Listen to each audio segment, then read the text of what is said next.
Good morning, everyone. I'm Anthony Indelicato, Chief of Staff and Collaborative Communities here in Fort Bend ISD. And what a great way to start our morning. That's an amazing song. Gets us all pumped up and excited. We are so excited for this event today and for all of you to be a part of this family engagement, fun learning opportunity. So again, welcome everyone. The overall goal of our family university, our Family U, is simply family engagement, to provide an opportunity for the entire family to learn together at a free event. I want to thank our vendors who have provided all the necessary supplies. We have multiple sessions for our families to enjoy today. We have about 135 families participating, which is awesome. I also want to thank our extended learning leadership for putting this together. They're so creative, especially Miss Diane. They're wonderful. So what I'm most thrilled about today is that families learning together, you are modeling our profile of a graduate attribute of lifelong learning. So thank you for modeling this. I would like to close my opening this morning with a quote. This is from a current NBA player who's a borderline superstar who many thought would never even play in the NBA, that he wasn't good enough. His quote is, "You've never arrived. You are always becoming." So parents, thank you for being a part of this. You are modeling that even as an adult, we have never arrived. We are always striving to learn and be the best version of ourselves. Again, by modeling our profile of a graduate attribute of lifelong learning.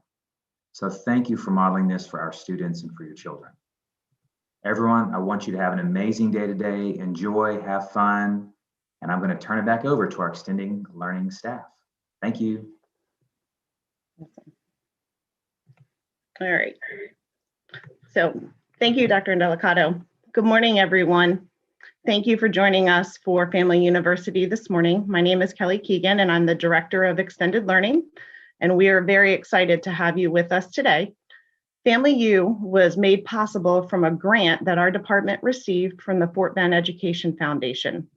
When the plan was proposed and the grant was awarded, it was intended to be an in-person, day-long event where children and parents would take enrichment classes and learn something new together. But obviously, due to the events over the past year, we have had to transition that same idea to a virtual event that families could do at home. We are excited for you to take part in these classes with our vendors that we collaborate with throughout the whole year. We are very thankful to our vendors for their partnership throughout this whole process to create this unique opportunity for our families. In the supply bags that you received for today, there was a flyer about Extended Learning's upcoming spring break camp, as well as our website information and contact information for our department. I encourage you to check out the website for all of the programs that we offer in Fort Bend ISD. We have our before and after school program, our summer camp, as well as our community education and success zone classes. So please feel free to check it out. I now want to turn it over to Ms. Diane Shong, our Assistant Director of Community Education, who made this event possible today. And I want to thank you again for joining us, and I hope that you enjoy the day. Good morning, everyone. It's so good to see all of your smiling faces. My name is Ms. Diane Shong, and I am the Assistant Director for our Community Education Program. So usually throughout the year, what we do is we work with over 40 vendors to bring the community different enrichment classes, not only for our students, but also for our parents and outside community members. And so for this event, what we've done is we've actually invited 7 of our Success Zone vendors to provide you guys some really, really neat classes. We've been working on this for several months now, and I know that the instructors are really excited to meet you guys. And so all of the kits that you guys received is everything that you're going to need for your class. Okay, so make sure that if you don't already have that out, make sure that you guys get that. So we have with us today Challenge Island, Coder Kids, Cook, Learn, Grow, Mad Science, Mosaics will be with Miss Rhea. We have Shine Music and Dance and Young Rembrandts. And so when you go into the classes, this will actually give you a snapshot of what you would expect or what you can expect if you were to enroll in any of our classes, okay, for our Success Zone. We have started, or actually we will be starting classes next week. So if you're interested, please feel free to give me send me an email. Your parents have my contact information, so let your parents know. What we're going to do is in the fall semester, we'll have new classes available, same vendors, but usually the curriculum and the activities vary semester by semester. So if you happen to like, for example, Challenge Island, just know that if you take it in the fall, it'll be different from the spring semester, okay? And parents, we did not forget about you. We have classes for our adults as well. And even if there are any grandmas and grandpas out there, we even have classes for you as well, okay? In the fall semester, please be on the lookout for our catalog. We have a variety of classes that we are currently working on, and so be on the lookout for that. And so now what we're going to do, I'll just kind of explain how your day will work out, okay? So in here in a little bit, I'm gonna ask you to leave this meeting. I've already put in the chat, so parents, I've already put in the chat, if you don't already have your schedule, you can log back into your Easy ComEd account. And on there, it will show you all the different classes that you all enrolled for. So the first class will start at 9:15. Please make sure that you follow the schedule that you had enrolled for, just because there is a capacity for each session, okay? But I went ahead and sent you all of the links for all the classes just in case. So it will be from 9:15 to 10:05.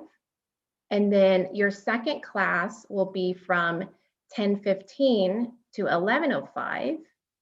And then again from 11:15 to 12:05. Okay, so I got a chance to meet several of you throughout the process and have met your moms and your dads as they were picking up. So kids, I hope you guys have a really, really good time this morning. I actually have my boys with me, so we're gonna be joining you guys as well. So if there are there any questions out there?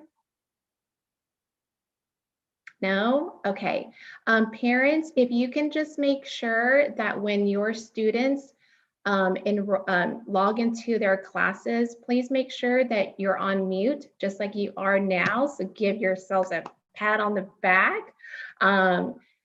Then unless the instructor, I know that there are some classes that will probably ask for participation and things like that.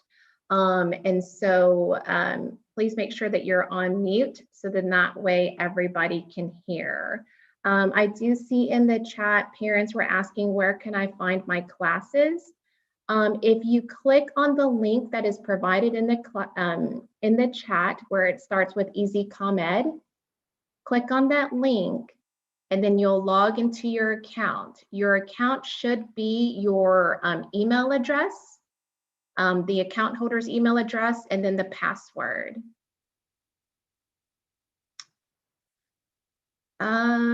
Okay, I have several that are asking okay, so if it isn't a link, go ahead and you can go to our website.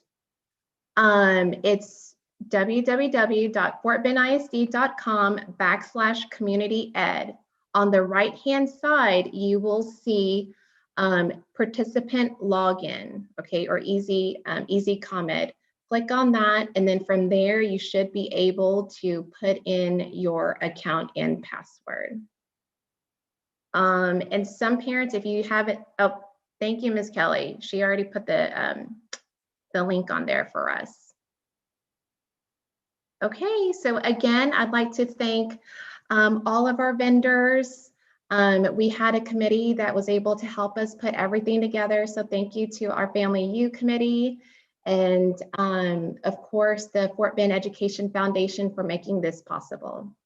All right, so that's all that I have.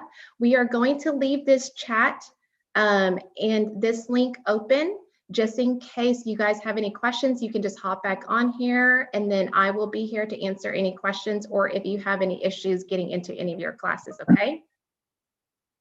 All right, have fun, everybody. Bye. Bye. Bye. Thank you.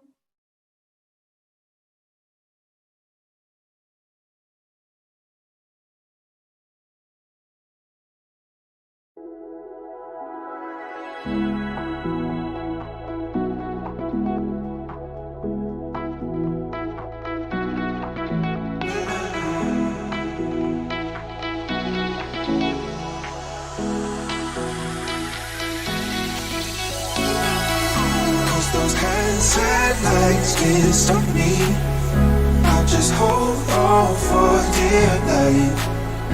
Yeah, I can't give up this feeling that I get when looking down from this high. Now with you, now with you,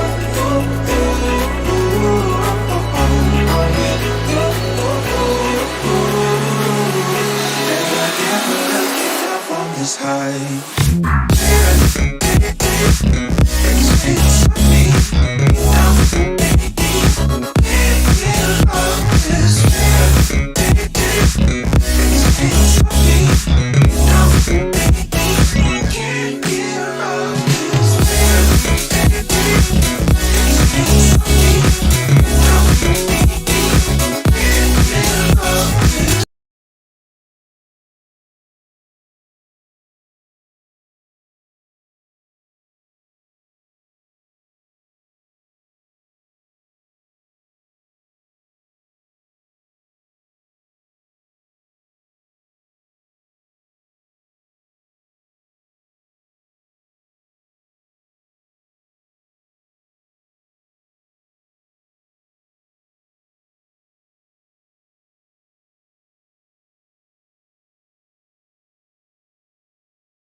Sunset lights can't stop me. I'll just hold on for dear life. Yeah, I can't give up this feeling that I get when looking down from this high. Now with you, now with you.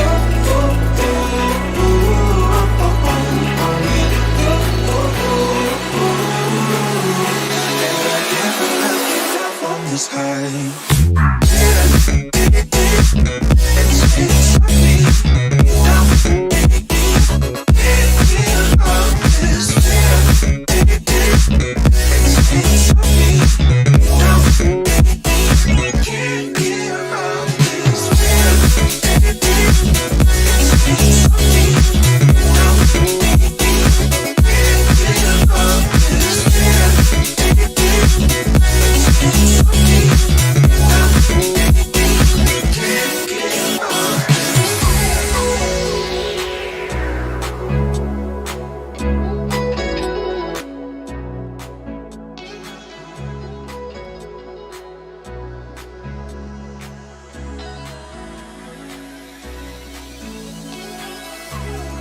Sunset lights can't stop me. I'll just hold on for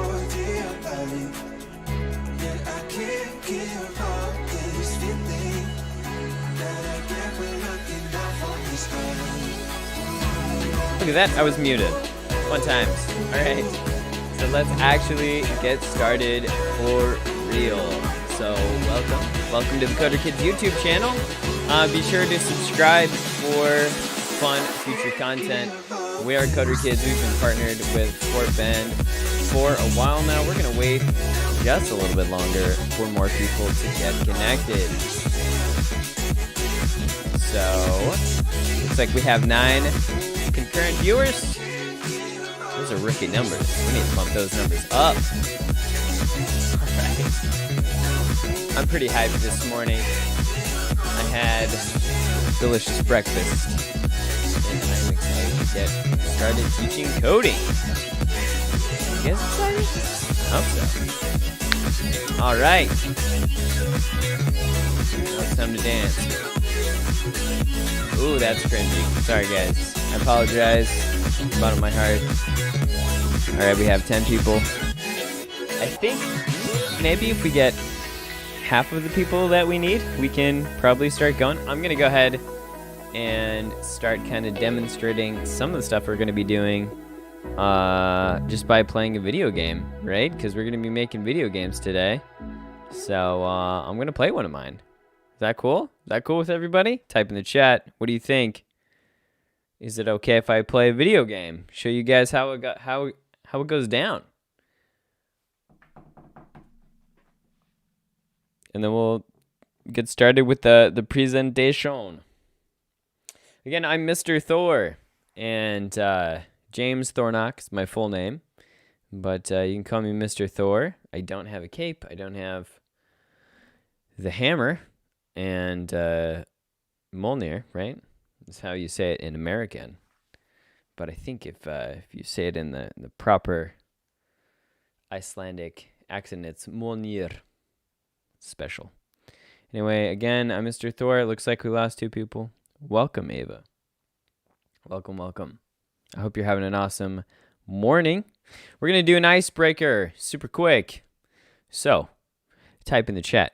What is the worst thing? Well, not the worst thing. Don't tell me the worst thing. Tell me the best thing that happened to you in 2020. The best thing.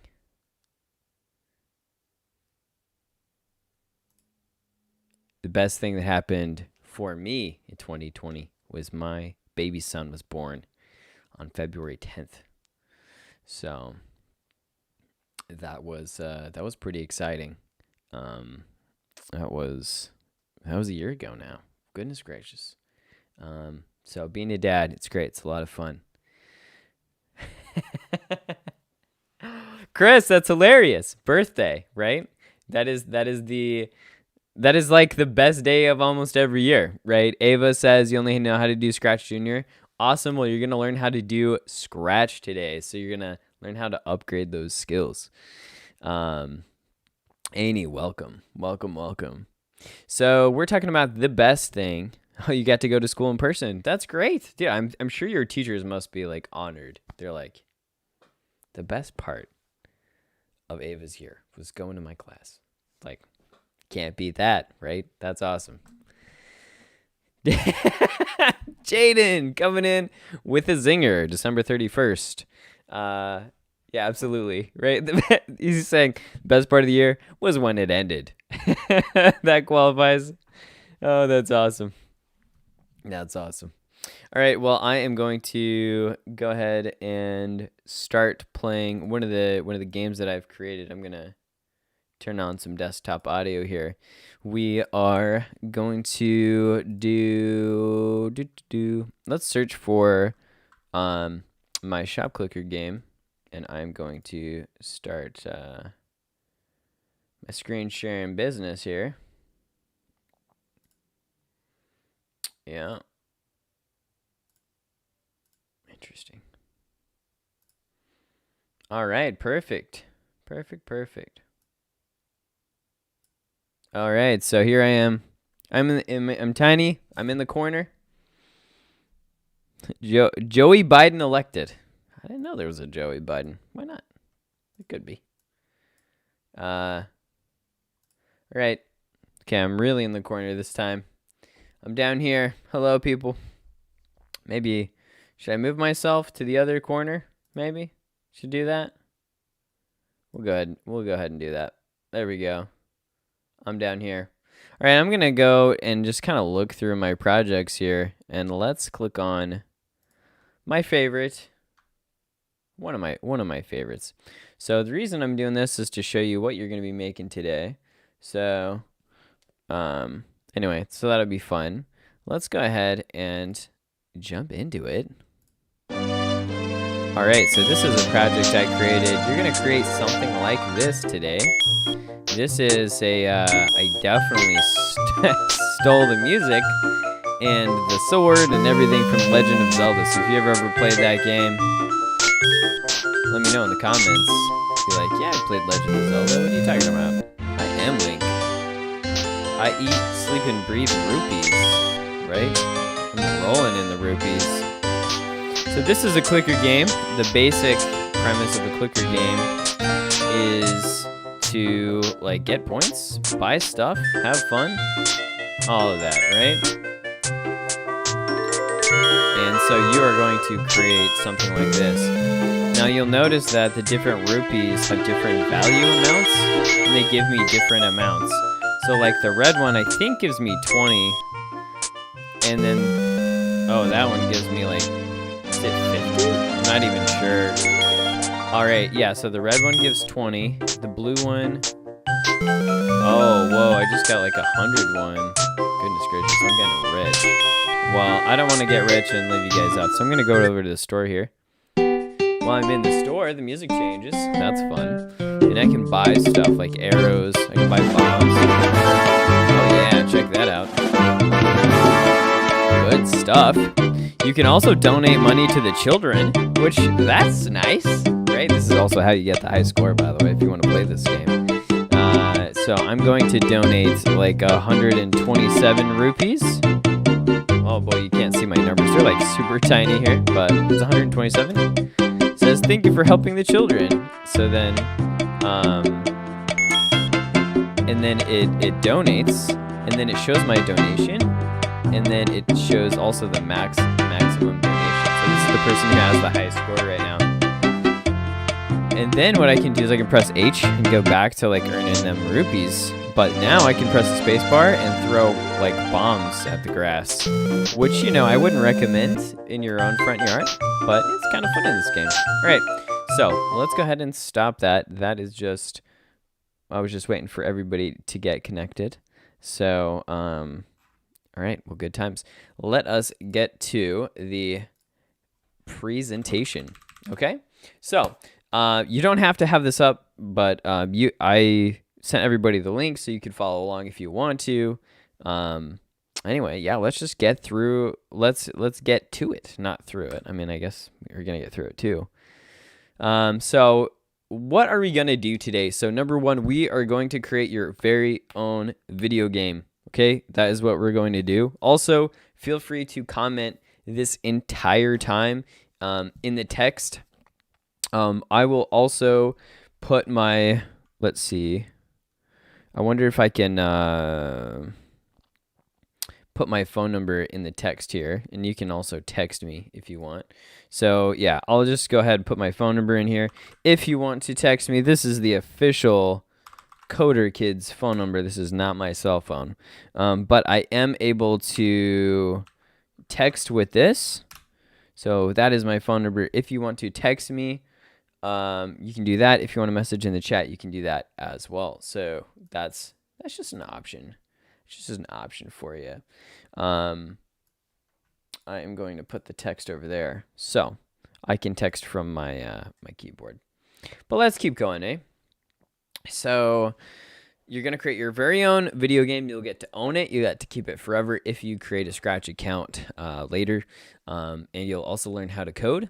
And you'll learn cool things about coders and people who do that for a living. So let's get to it. So number one, that's me when I had hair before the coronavirus. So very pretty, of course. Not quite as beautiful and stunning as my wife, but you know, you take what you can get. We already talked about the best thing for 2020, and you know, feel free, type what's your favorite Disney Plus, Netflix, Hulu, whatever, or your favorite video game. What's your favorite show been recently? I've definitely been loving some Mandalorian. Am I right, guys? I love Mandalorian, and then also WandaVision. So big deal. I love it, but we're gonna get through it because our class, I believe, it ends at 9:50. So I want to make sure. I want to make sure. Well, it looks like 10:05. Okay, well, it looks like it ends at 10:05. Still, I want to make sure that everybody has time to do the project and really just get everything out of it, right?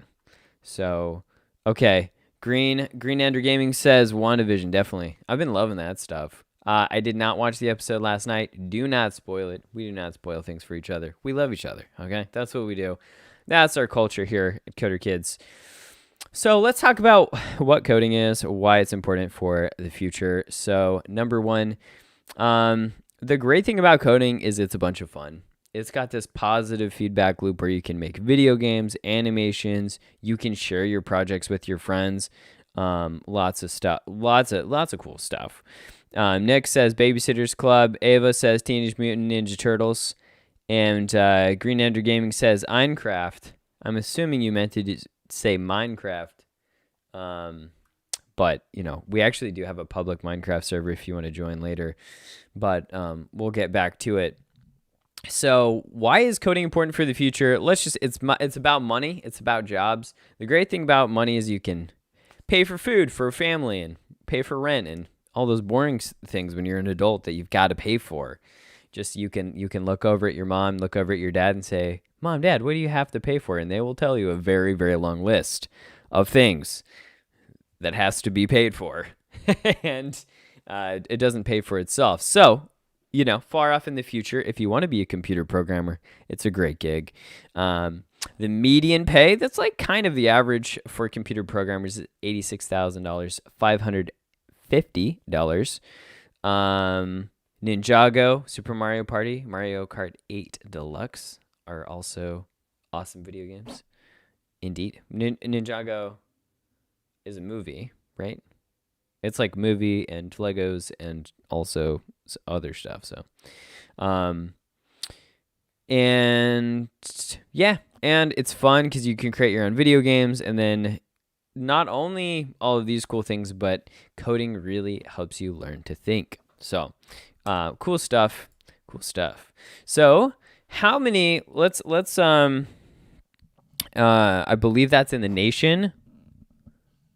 Hung when. That's going to be the answer. I think that's median pay in the nation. Last I checked, could and that might have changed in 2020. Might have gone up actually. I'm not sure. So let's talk about it. How many computers do you think you have around you right now? So I'm gonna take 1 minute.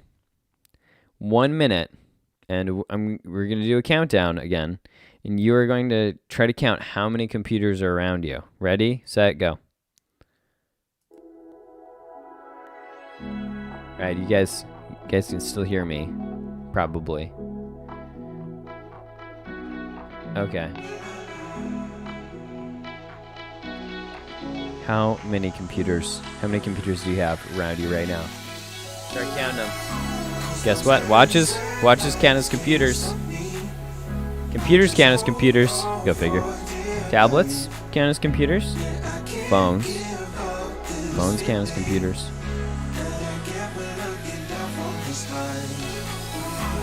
If any of you older citizens have a pacemaker, that counts as a computer. What else counts? The refrigerator? Maybe. Depends on the kind of refrigerator.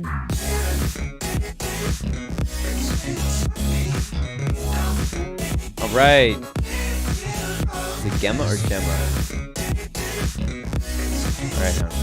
All right. That is a minute. Everybody type in the chat how many computers you have around you. So I will tell you, these things count.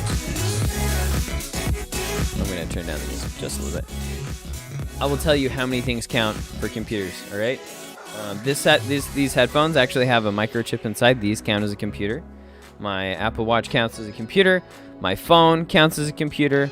I have a tablet over here, that counts as a computer. I have a desktop computer, obviously counts as a computer. Believe it or not, these monitors, I have 3 monitors, this one, and that one, they all count as computers. Why? Because they all have microchips inside, so each of those counts as a computer. I've got a laptop over there. Like, we're a computer company, we have a lot of tech, right? So I'm not trying to flex on anybody, but we just have a lot in here. But also, think about this. A lot of LED lights each count as a computer. Like a regular light bulb wouldn't, because it doesn't have like input, output, it doesn't have code necessarily. But I have LED light bulbs, so a lot of those count as computers. I've got smart switches. I've got a smart switch in my wall. So if I like say, Alexa, turn on office fan. See that light that just came on? So there's a computer that does that. There's an Alexa device here. Alexa, turn office fan off. Alexa, turn office fan off. Okay, my bad there. Needless to say, lots of computers. 21. Chris says 21. I believe it. There's so much computers. Okay, these are some more.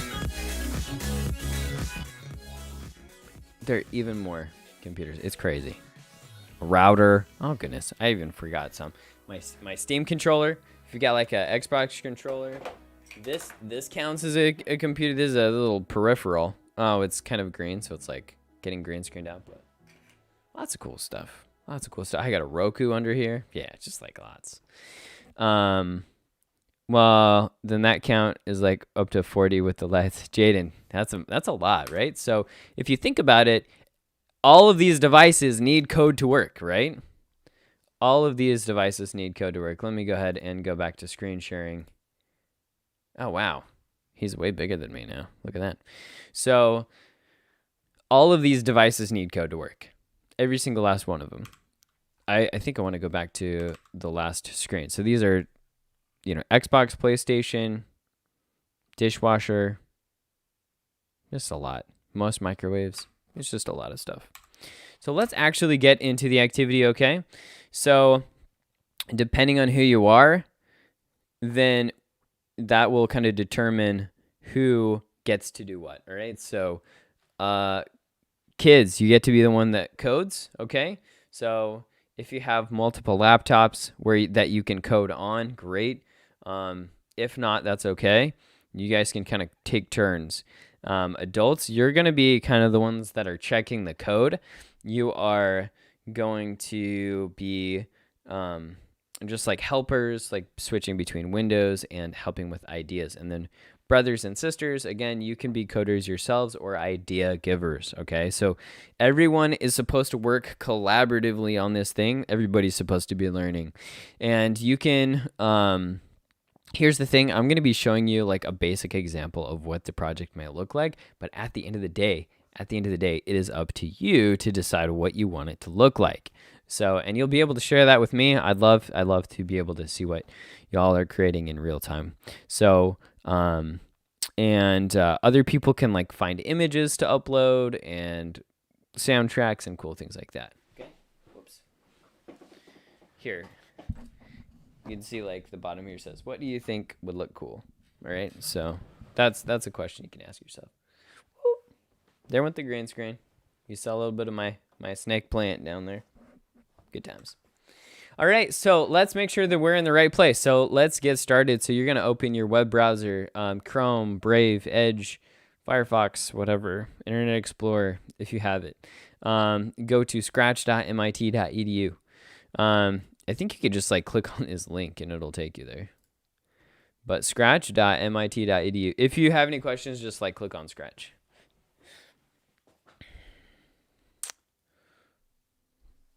Jenny, we're getting to coding the game right now. As soon as you get there, bada bing, bada boom, you are going to click on Create. Okay, you're going to click Create on the top left corner. So again, I'm gonna go to Scratch right here. And I'm going to click Create right there. That's what you're going to click on. All right.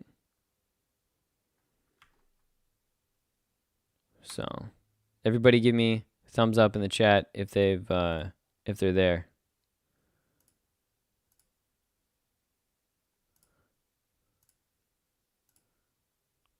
Okay, we're just gonna wait just a little bit. All right, I'm gonna click on create, okay? Show you all a good example. It should look like this. You should see this this cat. His name is Scratch also, by the way. That's not confusing. I'm gonna go ahead and delete him. I'm gonna smash that trash can. Boom, he's gone. Sorry, bud. Sorry. So that's the first thing you're gonna do. We're gonna call this a clicker game. At the top, you can go ahead and type that. All right. I really don't know still if it's Gemma or Gemma. Hung. I'm not sure how you would type that out differently either. Anyway, I'm going to go ahead and move my video to the other side here so you can see some more of the Sprite area. That's going to be important later on. Okay, well, let's go ahead and get started here.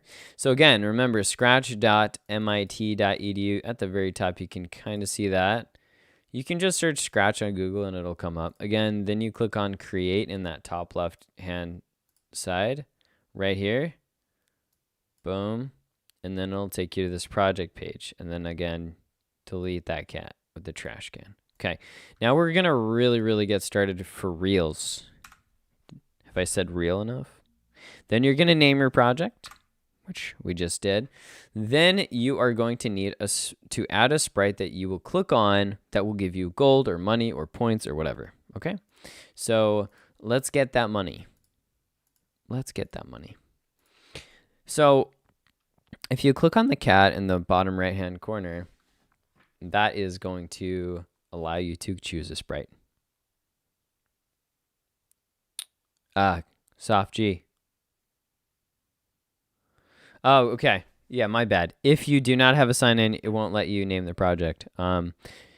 After we're done today, I would highly recommend creating an account. It's free. You literally cannot spend money. So you can do that later for sure. But right now, I want to make sure that we jump into actually the game creation. I don't want to promise and not deliver, right? We gotta deliver the goods. So you're gonna go ahead, click on a sprite. You also have the option of painting your own, but for now, we're just going to choose one. Now you can choose, like, goodness gracious, great balls of fire. Anybody here?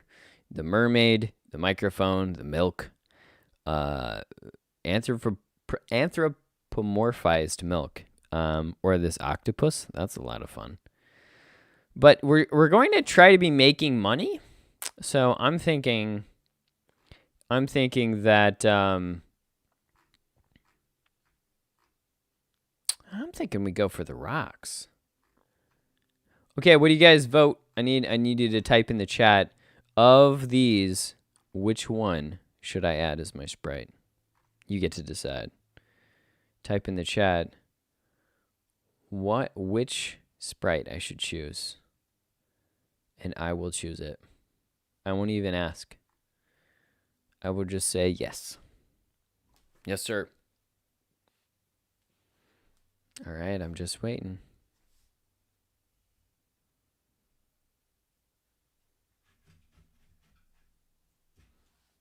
We're going to go ahead and crack open a bubbly here. Ooh, that sound. It's refreshing. At least that's what all the Mountain Dew commercials told me when I was a kid. Giga. All right. Ava got it. All right. Ava.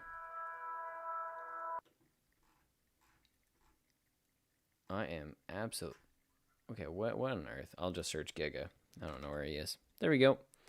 We're going to go regular Giga. All right. My man. Let's see. What's the next step? Now we need to create a variable. I have too many tabs open here. There we go. Okay. Now once you've created a sprite, you can make them any size you want. You can make them like super huge. You can put them on a diet. Make them super small. Itty bitty tiny Giga. Let's go. Let's go with 100 again. Okay, now we're going to create a variable. This is the first coding step that we're going to be doing. This is super, super duper important. Choose the heart face, like this one. Hey, Incentum. Glad you could join. Is there a panther here? Oh, okay. I'm gonna add the panther as well, just for funsies. We're just gonna put the panther in the corner here. Oh, that's too small. All right. Okay, so we're gonna go over here, click on Giga. Then we're gonna go all the way down to this orange one where it says variables. Let me see if I can point on it with the camera. Right there. You see that? Boom, boom, boom, boom. Variables. Then you're going to click on make a variable. You see that? Oh, my camera doesn't go all the way up there, but it's up there. You see it? Right here. Make a variable. When you click on that, it's going to say, excuse me, new variable name. Okay, so we're going to give it a name. What does Giga provide? I'm going to say like, I don't know, like electricity? Like Giga is like gigawatts, right? Ah, that doesn't make any sense. We're just going to call them Giga points. Just because. We're just going to leave it to all sprites. Okay, so up here it should say Giga point 0. And if you click on it, it'll kind of go into different versions. So at this point, you're going to have this. And you're going to want to drag in change Giga points by 1. Okay, so make sure you do that. Change Giga points by 1, not set. You're not going to want to drag in set yet. Oh, why not? Drag it in. So you should have set Giga points to 0 and change Giga points by 1. You should just have these two coding blocks just kind of floating out in the universe. Okay.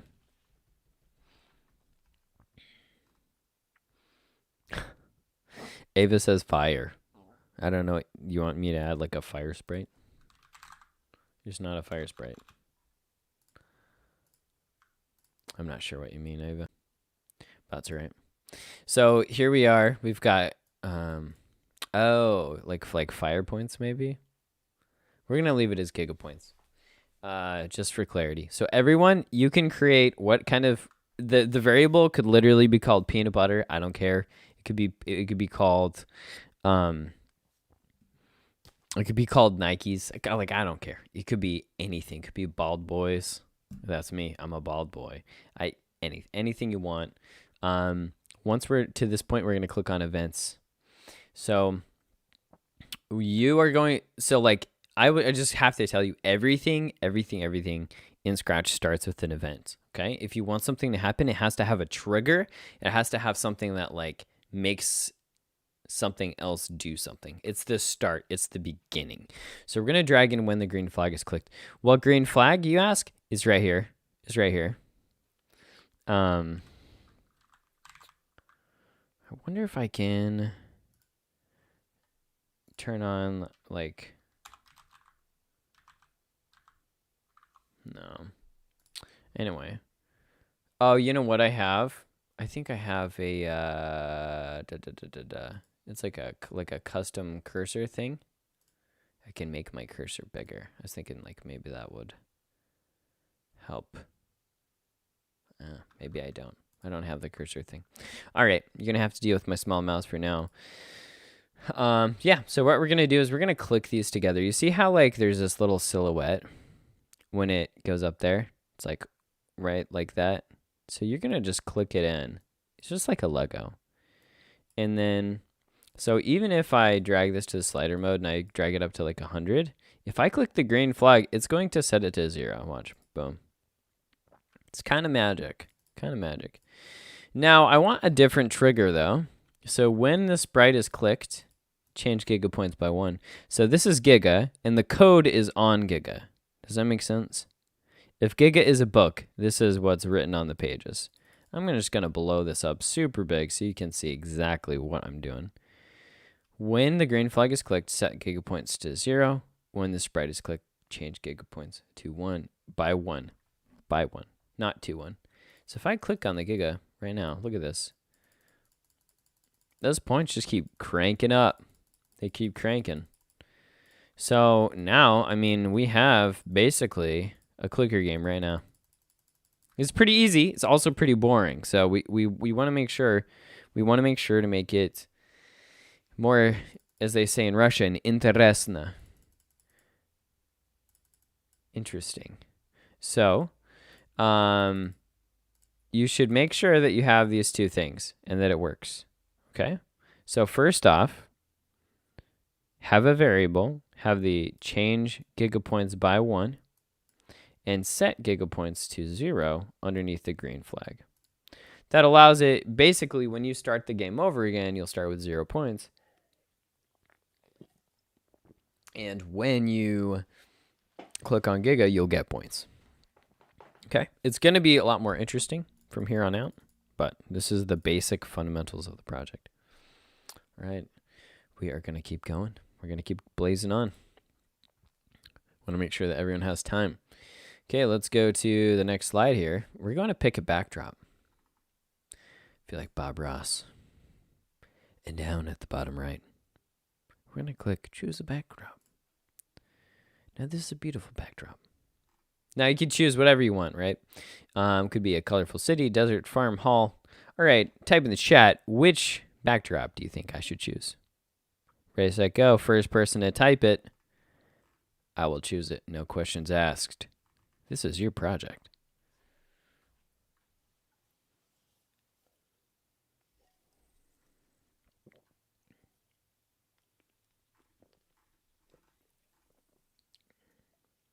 If anybody's curious, I love strawberries.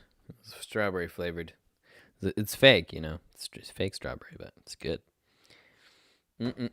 Sparkling water.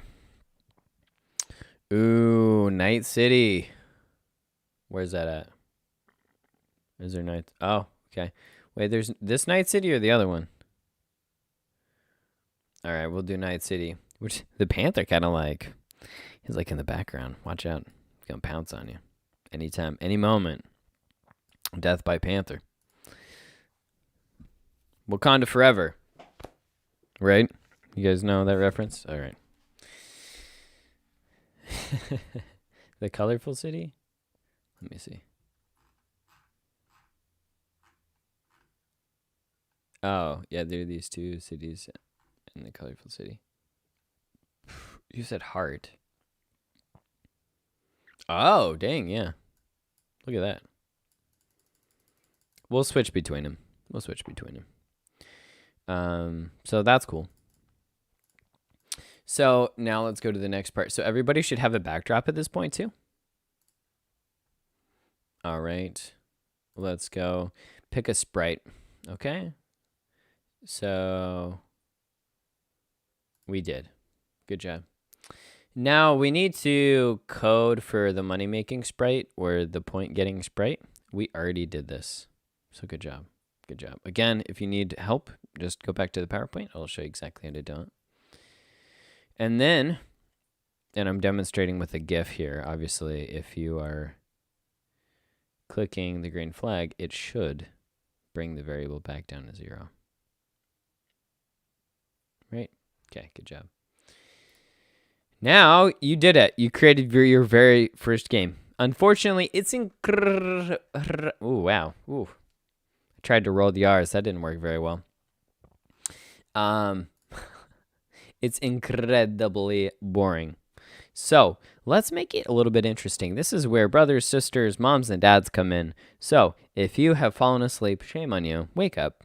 Join the fun. Let's talk about how to make this game heck of more fun, right? As I showed you before in this game, oh goodness, why is it so large? As I showed you in this game, this has a lot of moving parts. You see how like the grass appears in like random areas, but it doesn't appear on the path. There's some complicated stuff in here. Let me just show you the inside of this project.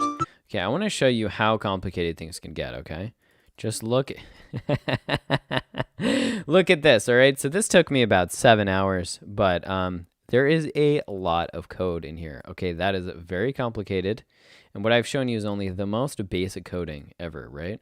But there's some meaty stuff, some more stuff that you can learn, right? Lots and lots of code. Let's just forget about that for now. I'll show you how to do a couple of those, okay? So let's make things a little bit interesting. Now, every time, Anant, yeah, you're absolutely right. It's a lot of code. And we at Coder Kids will teach you how to be a lot smarter and gain those skills if you want to, go further and deeper. So let's jump over to costumes, and you can see that Giga has several costumes, right? So let's say every time that you click on Giga, it does a couple of things. Not just gives you a point. Let's say it switches costumes. So you're going to go over here to looks. Look now, looks isn't what matters, but it does matter in Scratch. So if you go to looks and you click next backdrop, watch what happens. Every time I click on Giga, now the backdrop changes. If that doesn't give you a seizure, I don't know what will. I'll probably not do that one, right? So I think what we're going to do is change to next costume. So every time you click Giga, Giga changes. And it looks like Giga is eating just a massive amount of invisible food. Am I right? Oh dear. You know what? Let's actually give him some food to eat. All right. Again, you can make your projects look however you want. If you and you can make it themed based on whatever's there. So like a panther, let me just look at the panther really quick. So the panther's like either like on the prowl or like just chilling. I can't tell which. The panther's like judging you, it looks like. I feel like that's what a panther would look like if it were judging me. And then this is like what the panther would look like normally. But you can cause them to like do flips, whatever. It just depends on what your thing is. But for Giga, I think we're going to make Giga eat food. So I'm going to go ahead and duplicate this one. So I have the original. So I just right clicked on that and I click duplicate if that's what you want to do. Okay, now I'm going to work with this duplicate. Okay. And look, I'm going to be honest. It looks like Giga, he's eating a big fat donut. Am I right? Am I right, people? So let's go ahead. And let's draw a delicious, goodness gracious. I'm sorry for those who are gluten-free. I apologize to your soul. But right now, we're making a donut. And this black line is a little bit too thick. So we're going to have to go ahead and make it a little bit more thin. You see, that looks a little bit better. And so that's going to be like the outside of our donut. I just used the circle tool. So I duplicated Giga C. Just the one I'm working on. So if I mess up, I can always go back to like the original, right? So here I am with this donut right there, bada bing. And I'm going to zoom in on it so that way I make sure it's really good. Use this zoom in tool at the bottom. And then I'm going to draw another circle, but this time I want the fill to be like blank. So if you want the fill to be blank, you use the red slash. That means blank on the inside. So I'm going to go ahead and do that. Oh. I'm not sure that worked because there's still the thing behind it. So that didn't work. So I'm going to click the back arrow. And I am going to see if I can... Man, what am I going to do there? I think I'm just going to have to use the eraser tool, but I'm going to have to shrink it way, way, way, way, way down. Okay. All right, so we're just going to like erase out the middle, which is, I assume, that's what bakers do when they're baking donuts, right? They just like bake a little bun, and then they just like, they'll take a bite out of the middle, right? Moms and dad, that's what happened. That's what happens at Shipley's behind closed doors. Oh my goodness, this looks like a turd sandwich. I apologize. Oh goodness gracious. I don't know. Does that look more like a UFO or a donut, people? Oh, it is hard to tell. I apologize. Let's see if we can make it a little bit bigger. And you know what? Why not? I'm gonna give it some sprinkles. Let's do some red sprinkles. I'm just going to just use the line tool here because sprinkles are like perfect lines, right? Goodness gracious, this thing looks more like a spaghetti-o. Goodness gracious. I apologize. I just keep apologizing. All right, we're going to do some red sprinkles, and then you can change the colors around. White is like when the saturation goes to 0. That's how you get white. If you want. Because white is kind of devoid of all other colors, something like that. And you know what? Because we're patriotic Americans, we are going to go with blue. We'll do red, white, and blue sprinkles. Why not? Why not? I suppose if we were patriotic Russians or patriotic French people, it'd also be red, white, and blue. So like, it's not like it's not like red, white, and blue are America exclusive. We'll just say that. This is a very patriotic donut. So if you get diabetes from this, it'll only be the patriotic form of diabetes. All right, I'm just making lots of fun. Okay, these are the jokes, people. Okay, so there is this. Oh man, it's a flying. It doesn't. Just the hole in the hole in the middle is too big these days. So what I'm going to do is I'm actually going to drag. Oh, look at that. So if you click on this, the Reshape Tool, it's the Reshape Tool. If you mess up, you can always go back to the Reshape Tool and click on it, and it'll show you different little, oh, goodness, I'm going to have to zoom in really close for you to be able to see this. But these little dots, and you can click on them, and you can click delete on them, and it'll get rid of them if you want it to be smoother. So see in this area, like it looks like I chomped it? Now it looks smoother, right? And you can move these things. So, and like you can move these arms too. So if you want to make it look like smooth and whatnot. Yeah? So you see, like I'm making it look more like a donut and less like a crazy misshapen spaghetti-o. I'm doing my best, people. I'm doing my best. I'm not a donut artist. Please don't sue me for bad donuts.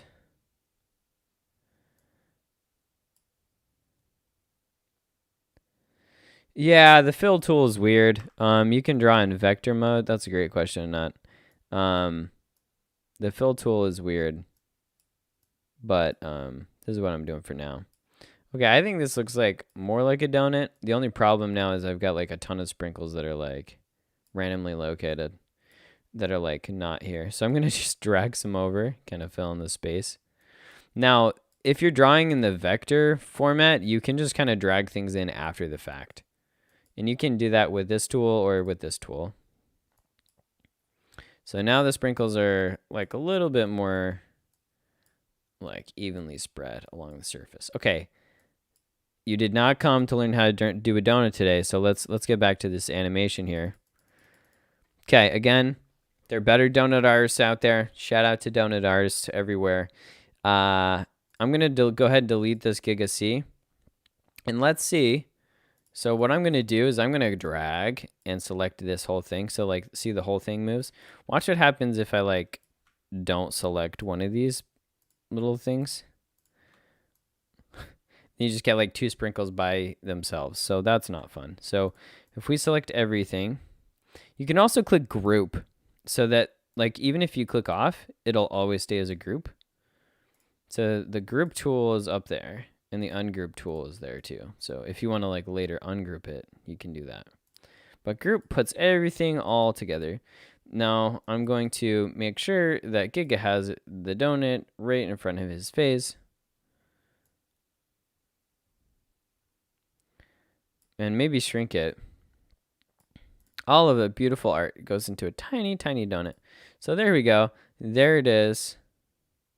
So now watch what happens. Let's go back to, I'm going to like actually increase Giga to like the 200 size. And let's make Giga, yeah, you just click and drag the donut. For me, I had to group it so I could drag just the donut. So I selected it all, I clicked group, and then I was able to drag the whole thing just by clicking on it and dragging it with the select tool. So now if we go into the project, if you click on him, he looks like he's got a donut and he eats it. He doesn't look very happy when he eats it though. That's too bad. So maybe I should make him, maybe I should just delete the costume where he's like not, where he's like frowning. We'll just delete it. So now when you go back, let's click save. Oh yeah, he's just eating donuts. Let's go. All right, he's had enough to eat. So, oh, oh, that was an accident. I accidentally drug his head. Let's not do that. Please don't drag his head off. I guess you can do that. Free country, but would not recommend it. So let's talk about, you can see that now there's something here. Let's do something a little bit more complicated though. So in the code, so we worked a little bit with animations. So Chris, if you select the whole thing, like this donut. So if you go in here, actually, if you duplicate, I just want to duplicate it. Okay, so let me zoom way in so you can see what I'm talking about. So if you select it and you click ungroup, then stuff's ungrouped. Like everything is like only like what you select. Does that make sense? But if but that you can only ungroup if you have first grouped. So yeah. I'm not sure if that makes sense. You'll have to play around with it. Rip Giga. Truer words never spoken. So you don't need to ungroup, but you can if you want to. So I'm going to delete this. Now I want to show you how to change backdrops, but with a little bit more complicated. I want to show you an if-then or like a sensing variable. So we're going to go to events, drag in when the green flag is clicked. And I'll go ahead and leave the code up here, but I'll just show you. When the green flag is clicked, we're going to put a forever loop in here, which basically means that something is going to check forever and ever and ever and ever and ever if it's there. Okay? And that is oh, this would be a little bit seizure inducing. You ready? It's going to constantly change the backdrop. Okay, so we're not going to do that. We're going to put an if-then statement in here. Okay, this is so important. And I'll describe what this is. So basically, for instance, something my mom always used to tell me was like, look, if it's 5 p.m., then come inside, wash your hands and sit down for dinner. But if it's not 5 p.m., then stay out of the kitchen, right? And so that was like a rule my mom had, so that you're basically just creating rules for the computer. You are the boss, and you are telling the computer what to do. Okay? It's beautiful. So that's what we're going to do. All right. So let's go ahead and do that. So we're going to go to this blue sensing tab, and we are going to say if, oh, no, we're not.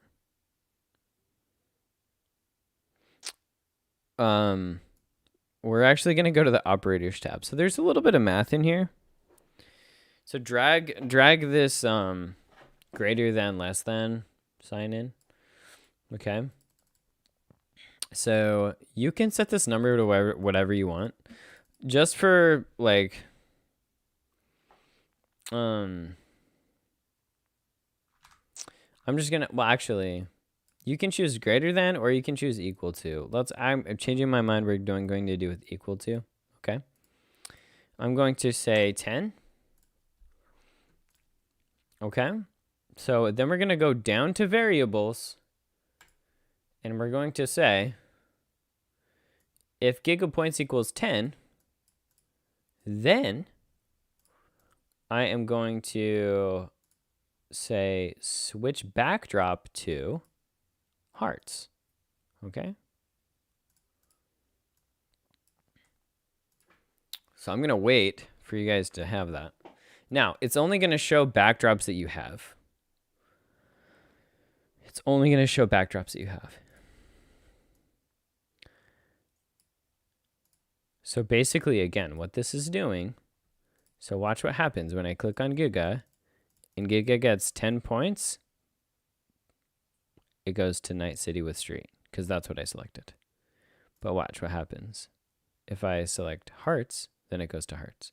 If I select Backdrop 1, which is just boring white, then that's what it goes to, okay? Watch what happens. This is the magic part. Pay close attention. Okay, if I right click on here, or I do a 2-finger click on a laptop, however you do a right click, and you click duplicate, watch what happens. Boom, it duplicates it. So if you say if gigapoints equals 20, then, so it's going to just start on backdrop number 1, right? But let's say if you have 10 points, it goes to Night City with Street. But then if you get 20 points, then it goes to Hearts. Okay. So now you click on the green flag to start over. Whoops. Oh, let me try this. Let me go to backdrops, and let me just select like blue sky, and then go back to the code for Giga. And we're going to say when the green flag is clicked, we are going to switch backdrop to blue sky 2. So no matter what happens, it's always going to start at blue sky 2, or whatever you choose. And then forever, it will constantly watch, and it'll wait for you to get 10 points. And then watch what happens. Boom. Then watch what happens at 20 points. Boom, heart. So you have this progression, right? You have basically levels that you built into your game now.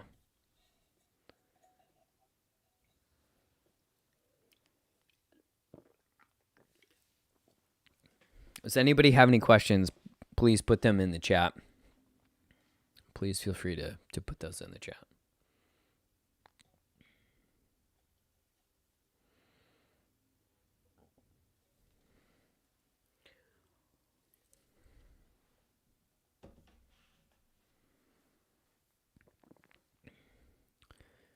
I just want to leave this code up here so I'm not messing anyone up.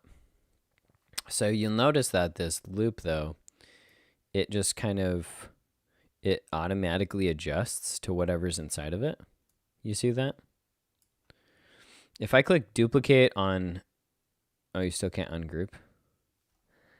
I don't know what to tell you. Look, you don't need to ungroup. Yeah. Yeah, that's a really good question, Jaden. Yeah, so how do you add a delay? Excellent question. So you want to go to control and just wait 1 second, or wait half a second, or wait like a quarter of a second. So that's how you do it.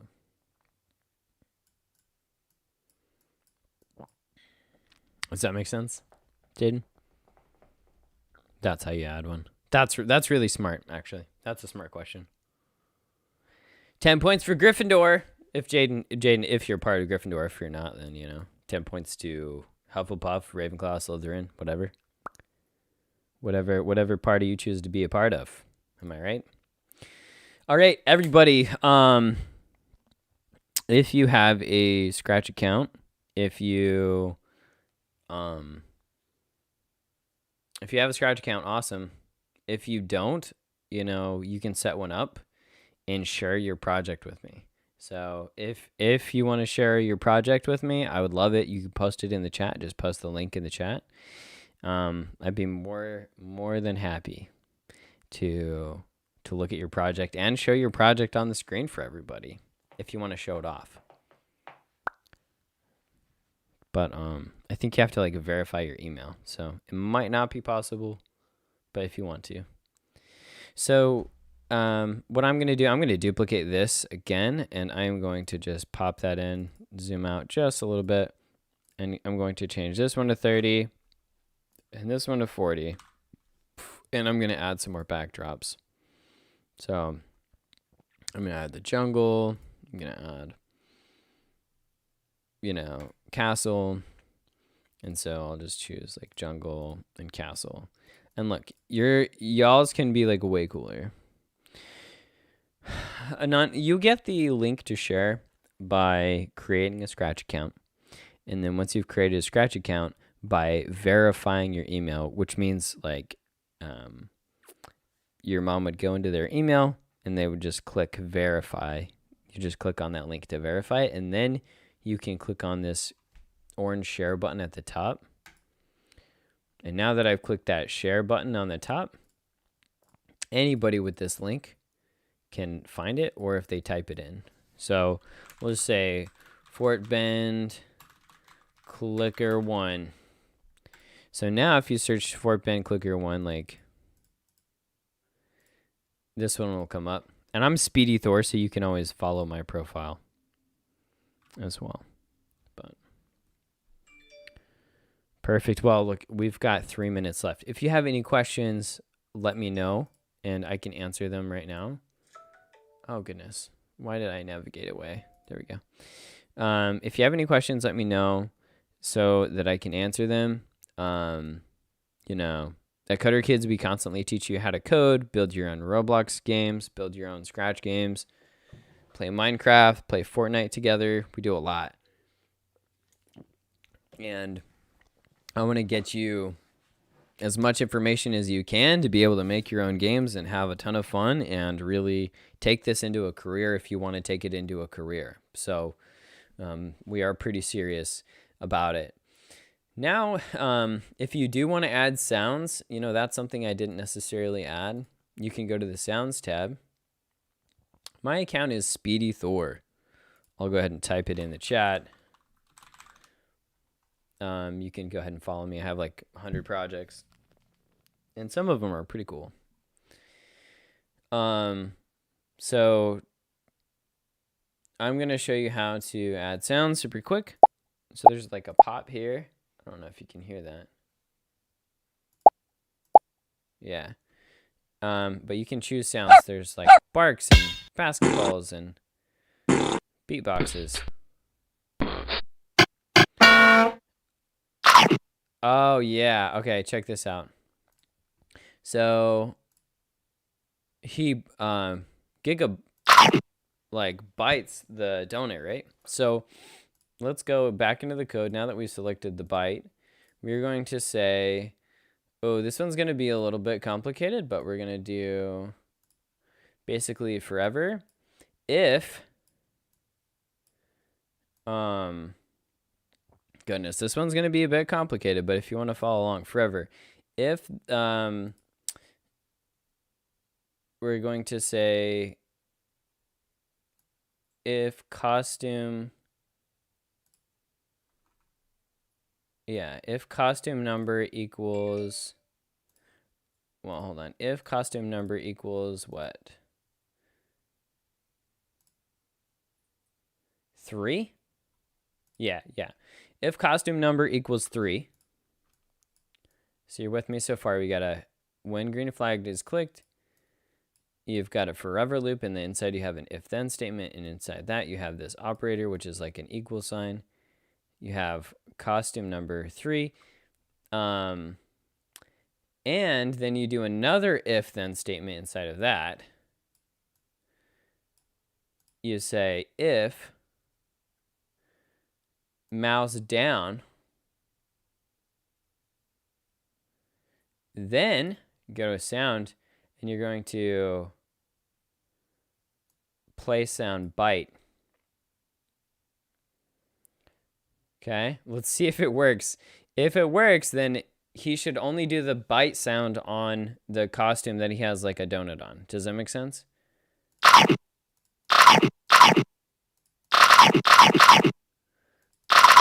It kind of works.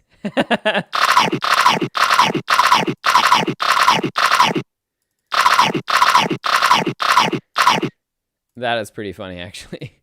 So that, again, if you want like a more interactive video game, you want to add sounds, you want to add animations, you want to add like random effects. And just for fun, I'm going to send, the class is officially over. So you're going to have a 10-minute break before your next class. I'm going to just show you how to send the panther like spinning around the screen. So I'm going to have the panther glide. I'm going to put him in a forever loop, this poor panther. And he's just going to glide to a random position every 1 second, right? But what's going to make it more interesting, in my opinion, is we're going to, I'm also going to make him just spin forever. Poor kitty. So you can't see, but yeah, there we go. That poor panther is just spinning everywhere. And then I'm going to have it constantly like grow and shrink. Oh no, we're just gonna make it go rainbows. So now the panther is changing colors. It's going to be change the whirl effect. Oh, okay, here we go. Oh, that poor panther. Bouncing around. We'll just hide Giga for now. This poor panther is just getting whirled to death. Poor kitty. There we go. And then that's just kind of like a fun background thing. So there's lots of really fun, crazy things you can do. And look at all the code that we did. You know, look at all this code that we did in this short amount of time. So good job. Well, I'll let you get to your next class. Y'all are awesome. If you do have any questions, feel free to come back in the chat later. I hope you enjoy your next classes, and I cannot wait to get started here in just a little bit. For the moment, I am going to I'm going to go stretch my legs, and then I will be back for class number 2. All right, so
Lights can't stop me. I'll just hold on for dear life. Yeah, I can't give up this feeling that I get when looking down from the sky. Now with you, now with you,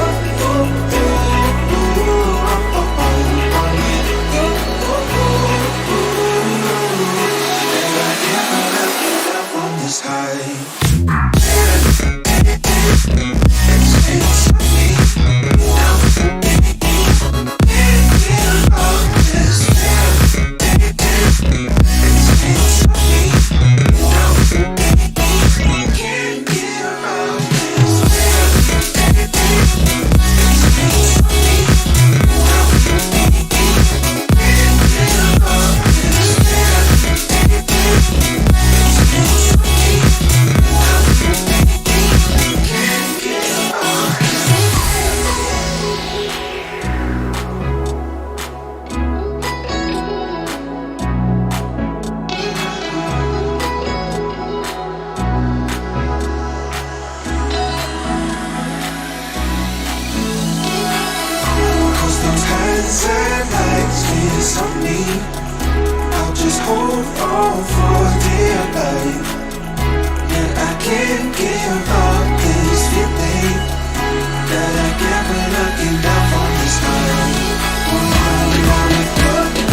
sunset lights can't stop me.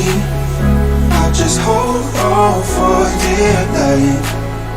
Yeah, I can't give up this feeling that I get when I get down from the sky. Now with you, now with you, and I get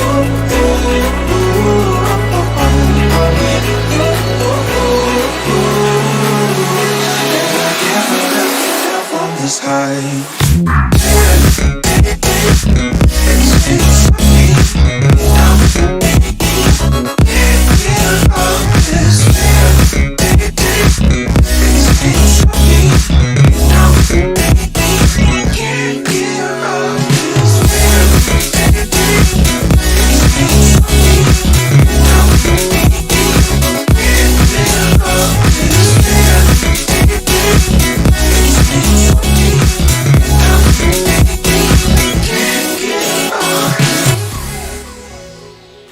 give up. Alrighty, welcome to class number 2.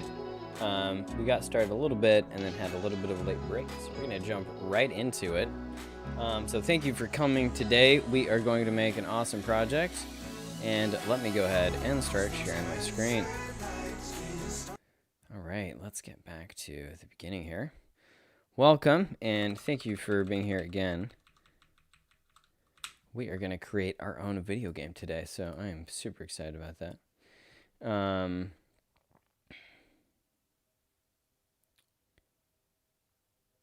All right, perfect. You are supposed to be here.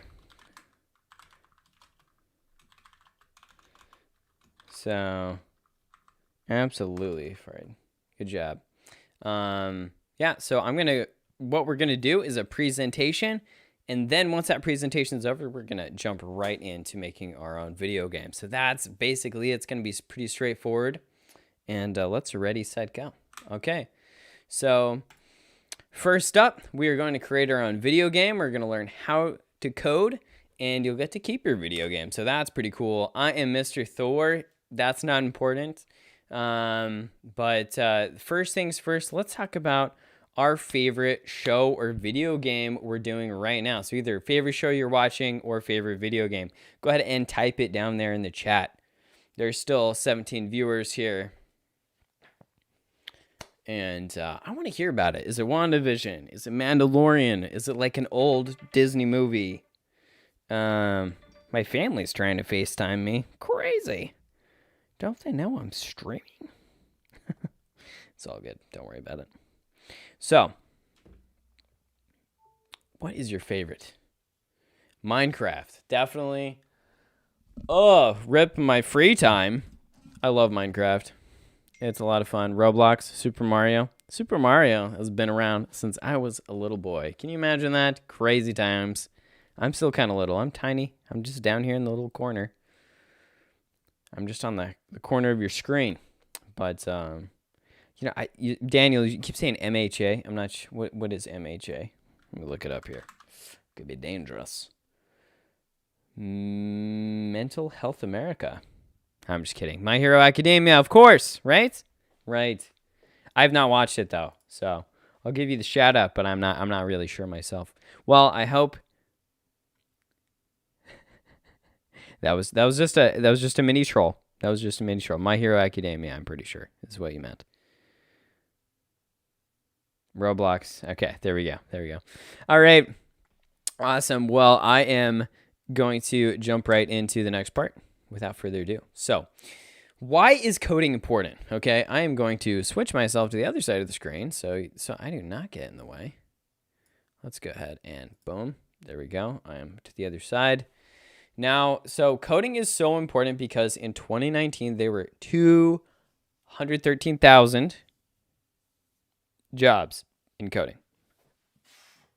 Excuse me.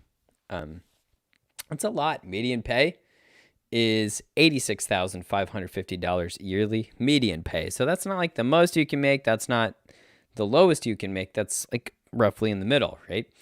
So that is interesting. You know, that's not no money. So it's a decent job. You get to create stuff, make your own video games. That's pretty cool. It is a lot of work. It is a lot of work, but it is a lot of fun, and it helps you learn how to think. Ashley says Pixel Gun Wars. Farid says Mario, yaha, and then Ethan says Roblox as well. So let's keep going. Obviously, I play Fortnite. My username is Speedy Thor, hence Thor up here in the cloud with Galactus. Fun times. So, Nick, I'm not sure how to find the Mad Scientist program. This is Coder Kids. Sonic Adventure, that one's classic. Classic. Love it. Okay, so let's talk. Let us talk. How many computers do you have around you right now? How many? I bet most of you have more than 10. Think about what is a computer. I'm going to give you a 60-second countdown to count all the computers in your house. Ready, steady, go. Go ahead and count them. Count all those dadgum computers. What counts as a computer, Mr. Thor? Great question. Great question. Ashley says Fortnite, Minecraft. Okay. Don't type the number yet until the time is up. So we got some people saying 18. Some people saying 8. Okay. I'm gonna give you some hints. Here. Watches, those count as computers. Laptops, that counts as a computer. Phone, that counts as a computer. Video game controller? Why, yes, that counts as a controller. Or, of course, it counts as a computer. Wow, that was redundant. Webcam, that counts as a computer. Monitor, that counts as a computer. What's up? I'm back. Okay, let me go back into my corner where I belong here. There we go. All right, so time's up. Let's talk about it. These are just a couple of things that register as computers. So go ahead and type in your numbers. Stephanie says 20. Daniel 26. Pratish 24.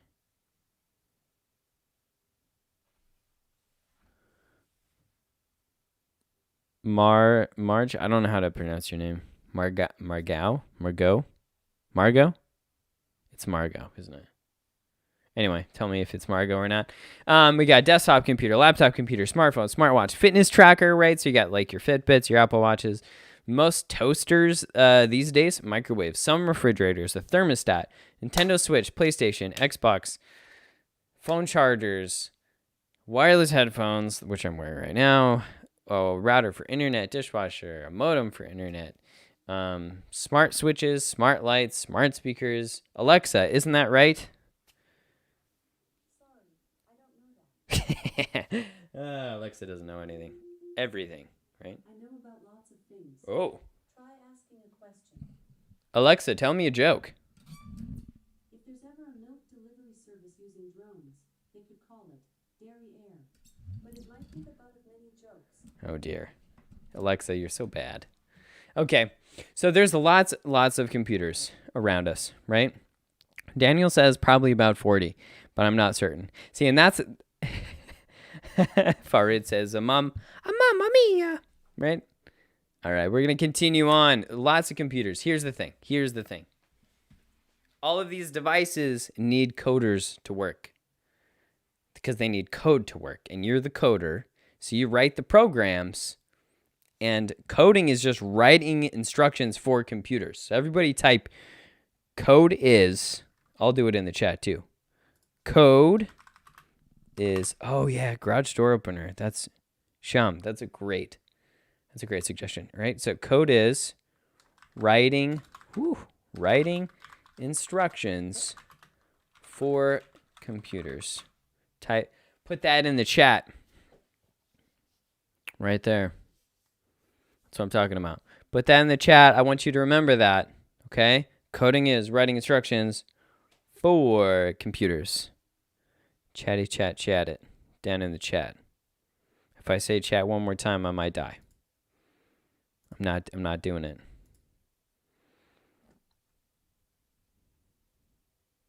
But I will give you a smiley face. Okay. Just waiting on you, but I believe in you. Okay. So there we go. I appreciate it, Sham. If you ever come by my house, I'll give you a Coder Kid sticker. How's that, Sham? Of course, I won't tell you where I live, so it's going to be impossible, but good times. Okay. when I go down to Fort Bend, how's that? Daniel Pritesh. Flaming sickle? Flaming icicle. Flaming icicle. Ah, code is blueprints, but for devices. Being spicy there, Flaming Icicle. I see. You put a little variant on it. I like it. I think it counts.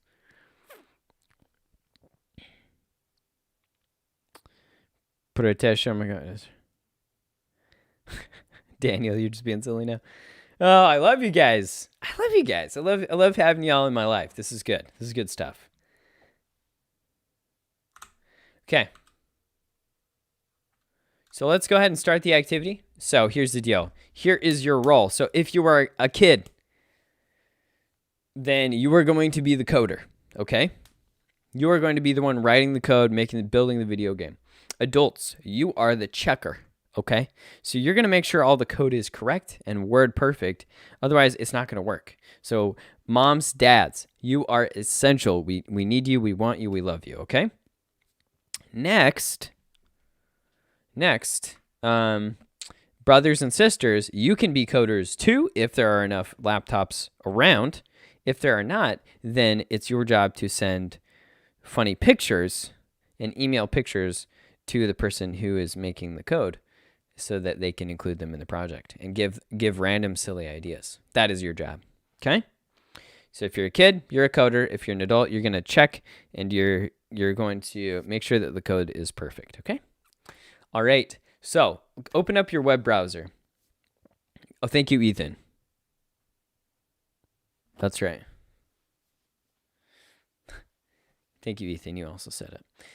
So you are going to open a web browser. Chrome, Brave, Edge, Internet Explorer, whatever you use. Brave is the best browser, though, by far. Brave is the best. It's 3 times faster than Chrome. Anyway, quick ad. I mean, just kidding. They're not sponsoring or anything. Then you're going to go to scratch.mit.edu. You can just click on it if you have the PowerPoint open. But look, if you don't, you just Google Scratch. It'll take you right here. It's not going to show that you're signed in like I am. Like I'm obviously signed in. But yeah. If you want to go ahead and follow me, my username is Speedy Thor. You can check out my cool projects and you can learn a lot of code just by like playing my games. Oh, whoops. There we go. So Speedy Thor is my username if you want to check out my projects. But that's not what we're doing right now. Right now, we're getting right into our project. So first things first, you are going to see a lot of stuff. You're going to see a lot of projects down here. You see Black History Month projects. You're going to see Flappy Bird stuff. You're going to see mazes. You're going to see silly animation. You're going to see memes. You're going to see lots of crazy stuff. Just an endless amount. But what we're going to do is going to go very up to the very top. Flaming Icicle. Just Google Scratch. It'll come up. That's the fastest way to get to it. Okay.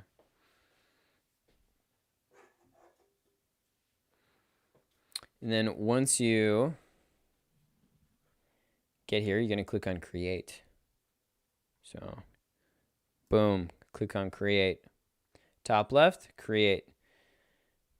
And one more time, Create. Okay, now you should be here. This should be where you're at. It's going to be your new home. If anybody's not with me, I'm going to go ahead and type it in the chat. Scratch. Maybe you can click on it. I don't know. Scratch.mit.edu. I don't know if that's going to be a clickable link, but you can copy and paste that if you want. It should work.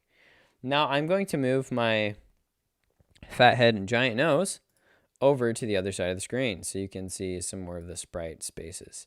That is going to be important moving forward. Cool. Boom. All right. First thing we're going to do is delete this cat. Poor guy. He never did anything wrong, but he's dead. Goodbye. Up here at the top, we're going to name, actually, you can't name your project yet. So just ignore that part. Oh, let me delete this project here.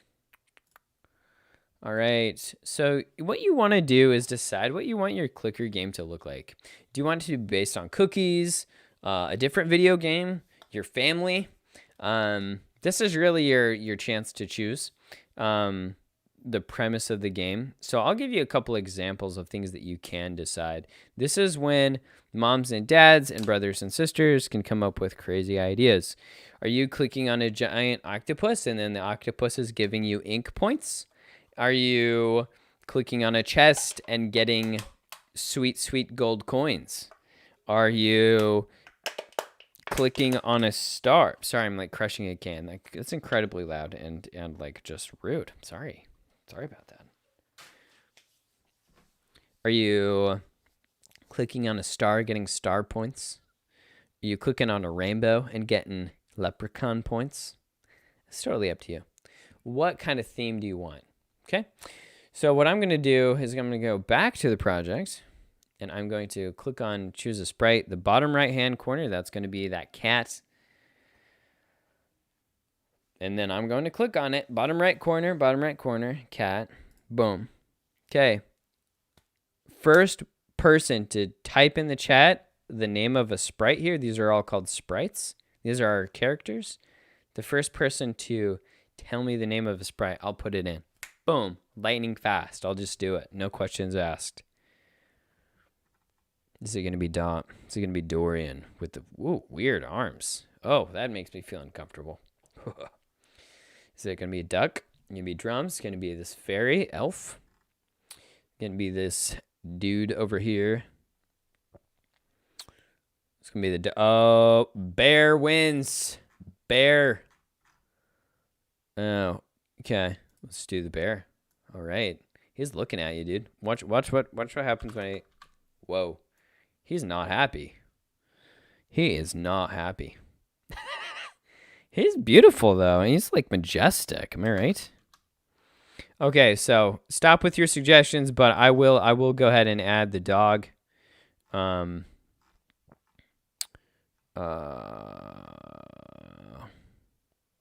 guess I'm going to do dog 1 because they didn't specify.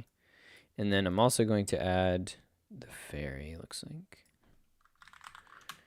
Boom. I'm gonna add the fairy. Look, people don't add like more than one just yet. This fairy is like ginormous. She needs to go on a diet. Okay, just kidding. Fairies don't need diets. They don't even eat food, I bet. They just like, they're like bees. They live off of pollen, right? That's science. Just kidding. That's not science. Okay, so I'm going to put the fairy up here in the corner and put the dog down here and running away from the bear. And the bear is just like chill. He's chilling. Okay, so let's make this interesting. Okay, so now you can pick whatever sprite you want for your own project. So go ahead and just pick one for now.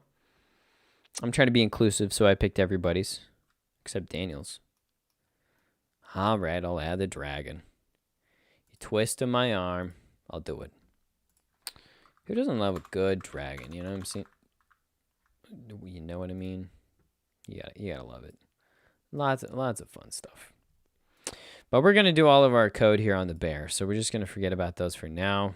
But they'll be in our memories. Okay, so when you go over here, you click create. Just ignore the naming part, okay? Just ignore that. Now we are going to actually need to add the code, okay? So that's very important. I'm going to show you how to do that. Okay. First things first, everything starts with an event, okay? This is so important. If you don't start with an event, it's not going to work. It just won't. Everything starts with an event. And this is where you find the blocks here.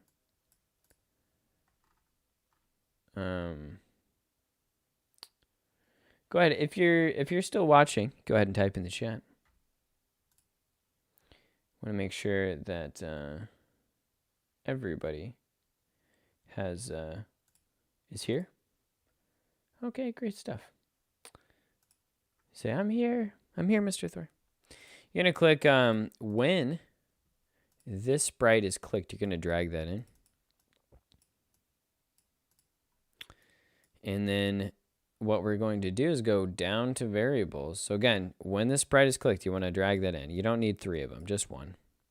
Okay? And then you go down to variables here, and you're going to click make a variable. Okay. That's what we're going to do. Now, I am going to call this the only logical thing that you could call this, which is bear points. Am I right? Am I right? Let's do this. Bear points. It's covering the fairy up. Poor fairy. Okay, so it's going to look like this. You're going to drag the change bear points by 1 when the sprite is clicked. Watch what happens when I click on the bear. Absolutely nothing. Why is that? Oh, the code was on the fairy for some reason, so I'm going to drag it to the bear. Whoops, I'm going to delete this. Go back to the bear. Okay, so now we have the bear points. When you click on the bear, watch what happens. The bear points go up. So you look up at the top right there. They're going up, okay? That should work perfectly. Now here's the thing. If you start a game over again, it should go back down to 0, right? So let me click on it. It doesn't. It doesn't go back to 0, so something's broken. So let's go back to events. Go click on the green flag.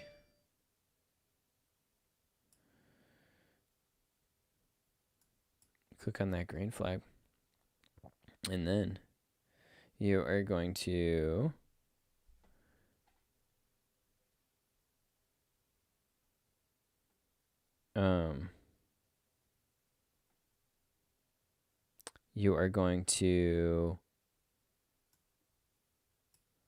make sure that the variable goes down to 0. Sorry, I got distracted by notification. As one always does. I apologize. All right, so your code should look like this. So again, variables are going to be at the bottom. You can scroll if you want. And like I do that because like I'm good at Scratch. But here's the thing: just click on the corresponding color, and it'll make it easier. Trust me. So under variables, you're going to want to do this set bear points to 0 and put it underneath the green flag. And when the sprite is clicked, change bear points by 1. So watch what happens. This is how you can test to see if it works, okay? Click, click, click, click, click. The points go up, okay? Click on the green flag. The points go to 0. Click, click, click, click, click. They go back up. This sets it back at 0, okay? That is how it should work, okay? You're done, people. You have completed the task. You now have your very own, very first video game. Pretty easy, right? But you're like, Mr. Thor. Mr. Thor. Yeah? What's up? This is a boring game. You're right. It is kind of a boring game. But it counts as a game. Okay, so what do we do? What do we do now that we have a game, but it's boring? Well, we make it spicy. Spicy. And as anybody knows from Louisiana, the more spices, the better, right? Am I right? Anybody ever had delicious spicy barbecue or any Cajun food or Jamaican food or Indian food or any food that's spicy?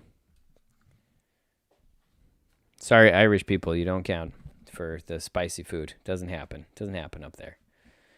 My people up in Ireland, they didn't do very spicy food. And that was so sad. But they did other cool things like, I don't know, what did Irish people do that was cool? They came up with super cool accents. That's what they did. All right, enough aside. Let's make sure that we have this code down.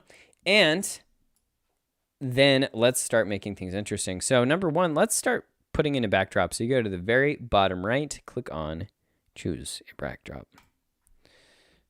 Okay. Change points is in the variable section. Thanks, Margot. Thank you, Margot. That's right. bet Margot knows what spicy food is. So we are going to go and choose. All right. I need 5 backdrops. Everybody post in the chat what you think I should add for the backdrops. Should it be the refrigerator? Should it be the room? Should it be space? Should it be soccer? Isn't that a pitch? Isn't that what you call the soccer field? It's like a pitch. Where's that? Just in the UK. Oh. Pritesh, I didn't see that. Sorry. Space. Okay. Bingo. All right. I need some others. I need some other ones. Concert. Space. All right, Daniel, I already got space. Should I do like space 2 or something? What do you think?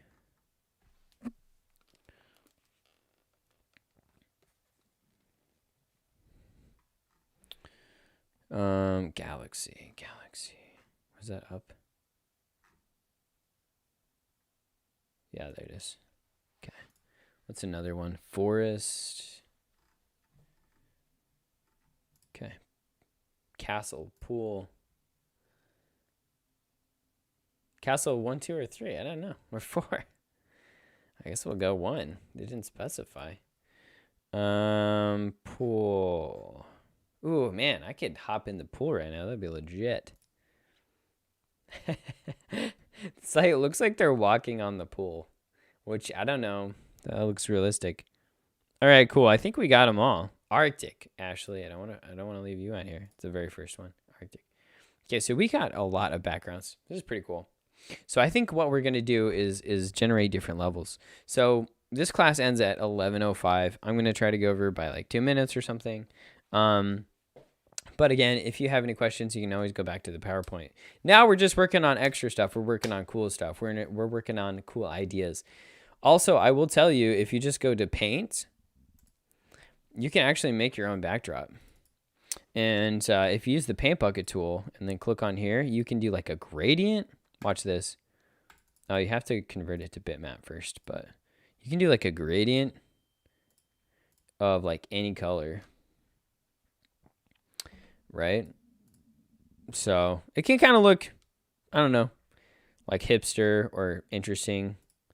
You can also do like this one right here in the center does kind of like a gradient from like a center point. So like if you want people to focus like on the bear, I'm going to click basically where the bear is. I don't know. Let's try.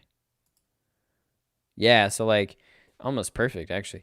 So it looks like the bear's like emanating purple for some reason. So if I do that, but then I do like yellow, it'll look like the bear's like holy or something. Look at that. The bear is full of incredible power. Power level is over 9,000 last time I checked. So you can create your own backdrops, and you can do lines, and you can do circles, and you can do squares. You can do all of that. You can also do Control Z to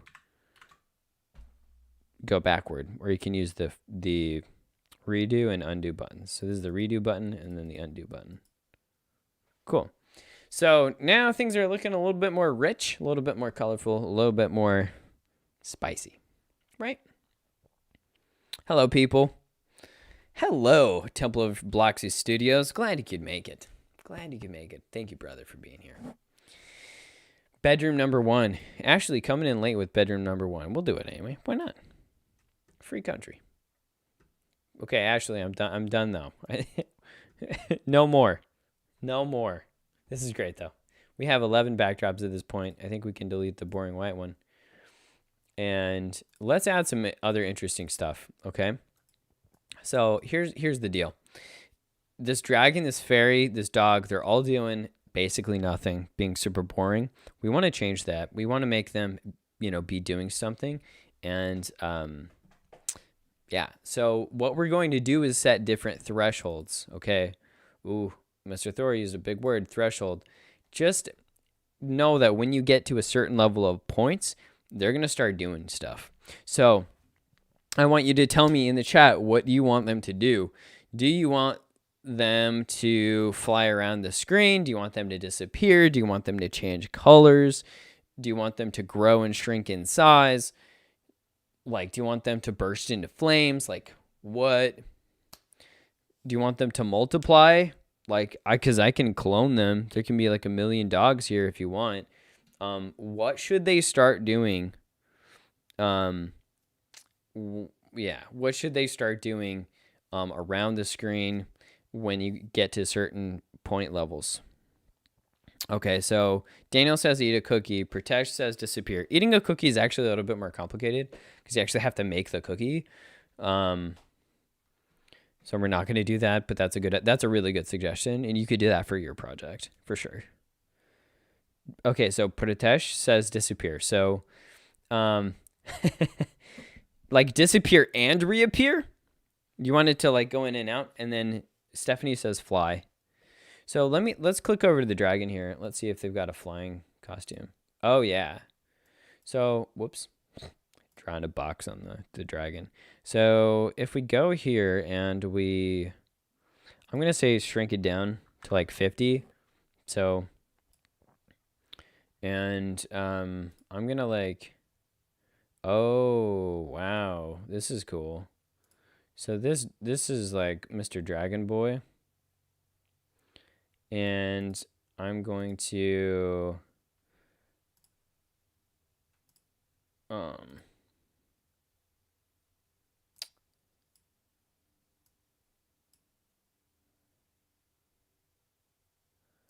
going to try to match the color here. Okay, I'm going to change this dragon color to like red because I feel like it. So I'm going to show you how to do that. So basically you go to costumes. Make sure you're in costumes, and then oh, sparkle. Okay, fly and sparkle. I think we can make that happen.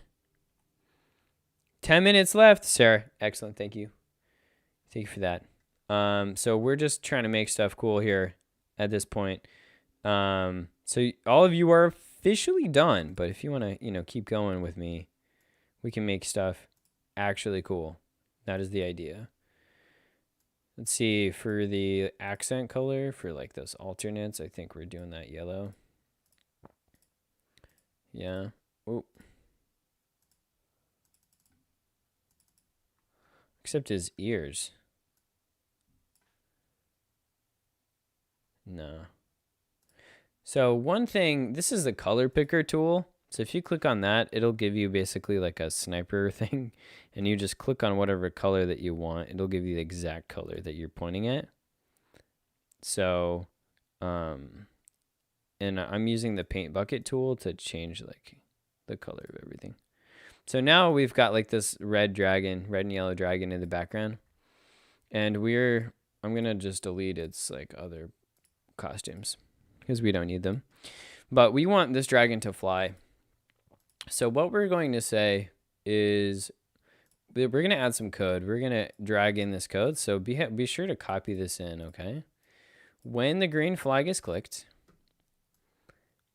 and then drag in this forever loop, and then drag in an if-then statement. I'm going to wait just a little bit till we get to those parts. Or I could just do them separately. It's whatever. I'm going to show you like one by one. Just get out all these code blocks first.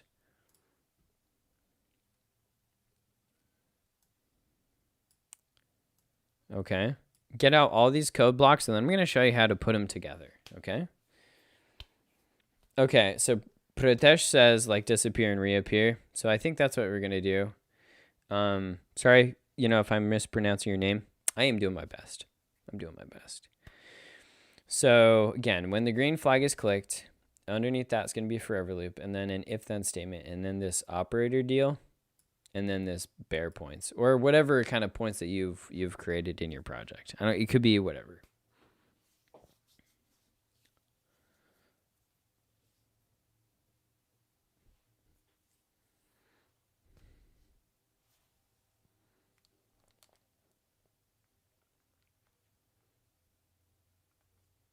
Okay. Now I'm going to show you how to combine these. Okay. So watch very, very carefully. Now you don't have to do them in any particular order, but inside of the forever loop is an if-then statement. Boom.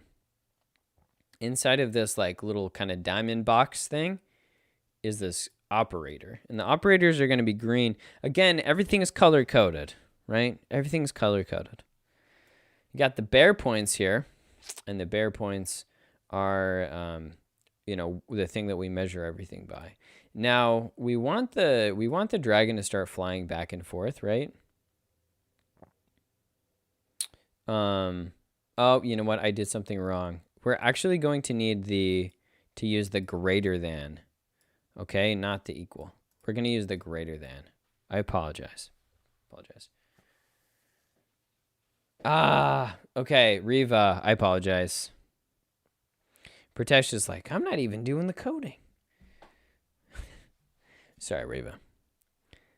Okay, so bear points are greater than 50. Look, I think we should do it at 30. Then what I'm going to do is I am going to, so the dragon's right here. I'm just going to have it move 10 steps. And just constantly, I guess, like move 5 steps constantly. And then if on edge, like bounce, if that makes sense. So let's do this. Let's see if it works. So I'm going to click on the bear to get it up to 30.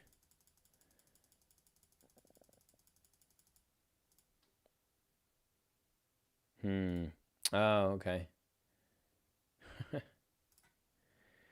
So this is so it looks like it's working. So the dragon is now flying back and forth once we've got to 31 points because it's like greater. Well, let's set it to 29 because that way, like the player thinks like, oh, when I get to 30, that's when it does it, right?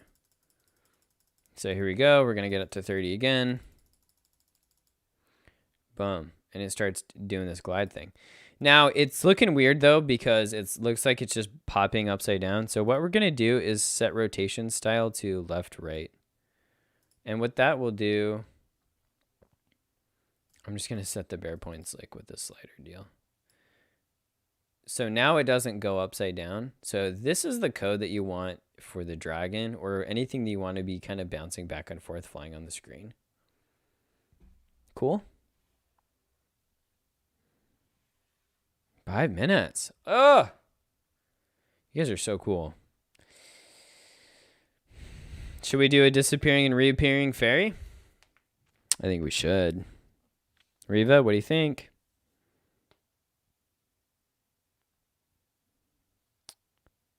I think we should do it. It's going to be the same style, okay? So I'm going to drag and drop this onto the fairy. So if you look, now watch, now they're both moving, right? But let's go to the fairy here. And instead of moving,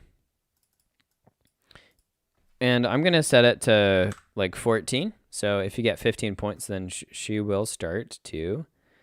What we're going to do is use the ghost effect. That's how to do it kind of smooth. All right. So we are going to go for, yeah, this is what we're going to do. We're going to change the ghost effect by 10. We are going to go to control, go to repeat 10 times. So the ghost effect, like, here's the deal. The ghost effect disappears stuff, okay? So watch what happens to the fairy when I click on it. See how she just kind of slowly disappears? Boom. And now she's gone, right? So what we're going to do is we're going to change the ghost effect by 10. And then I'm going to right click, duplicate, and then change it by -10. Watch what happens when I change it by -10. She reappears. Okay. So if this works right, she's going to disappear and reappear. You see what she's doing it right there. So that's pretty cool. Now, I think we have time for one more. So if you need to take a picture of the screen on your phone, like do that now. But yeah, I don't think we'll be able to sparkle necessarily.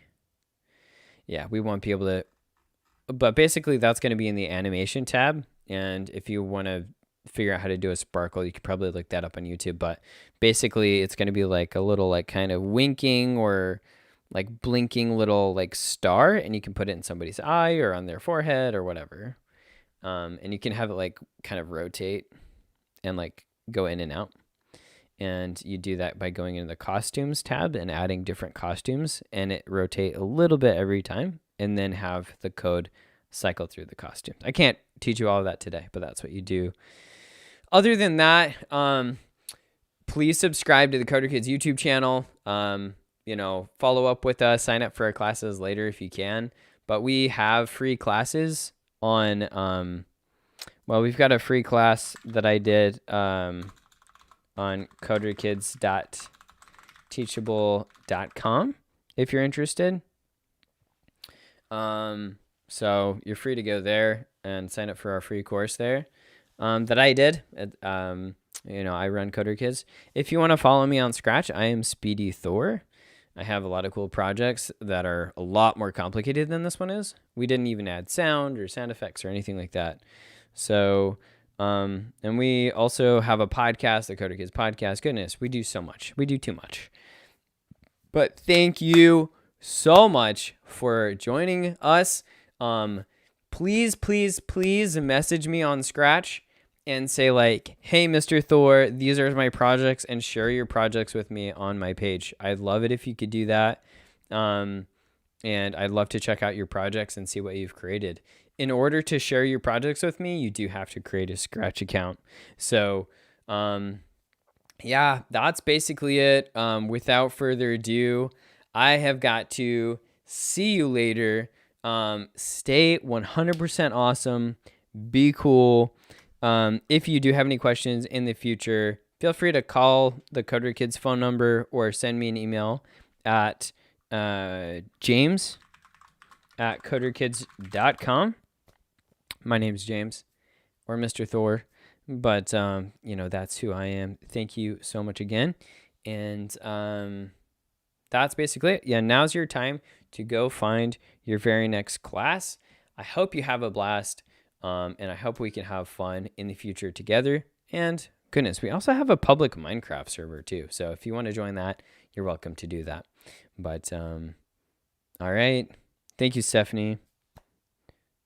Or Stephanie's offspring. Either way.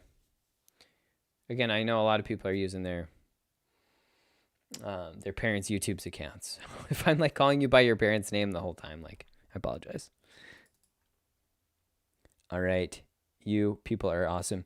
The next class is going to start in 10 minutes. So everybody go get a drink, go to the bathroom, come back, get a snack maybe, and make sure you get those details for your next class.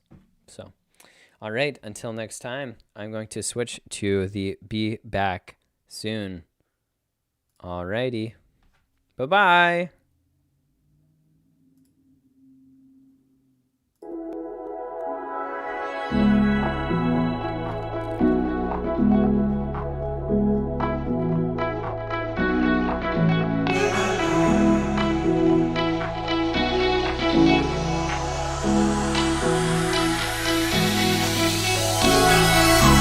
Those hands and legs kiss on me.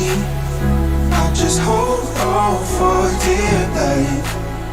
Yeah, I can't give up this feeling that I get when looking down from the sky. Now with you, now with you, I'm with you.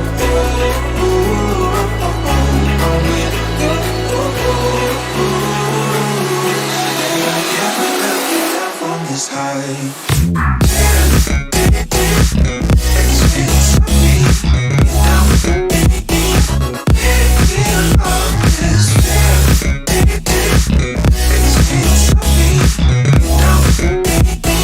Can't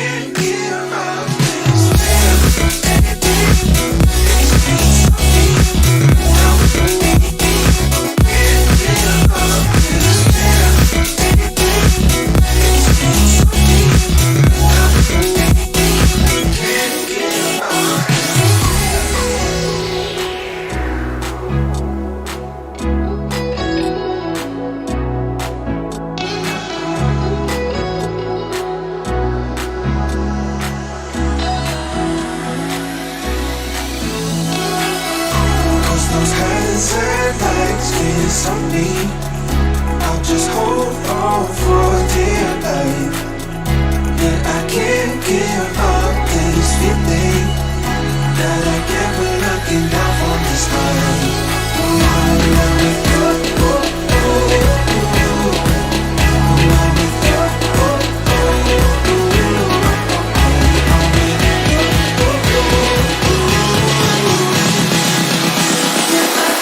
Give up this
kiss on me.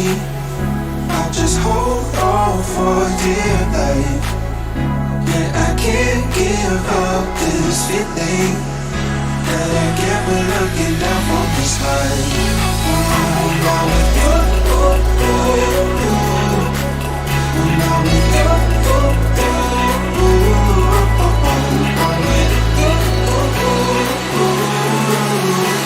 yeah, I get when looking down from the sky.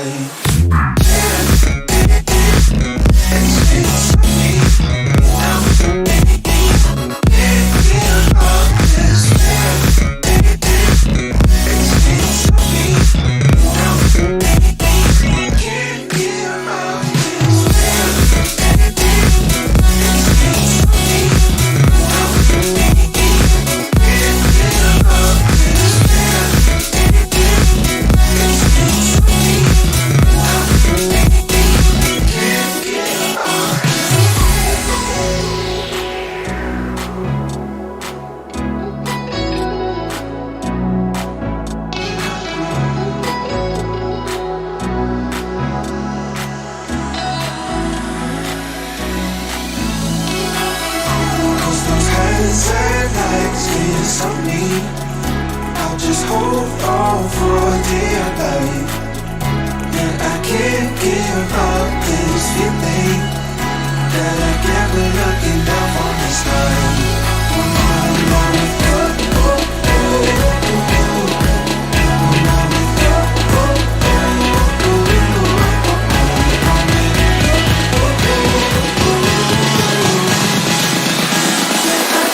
Give up this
can't stop me.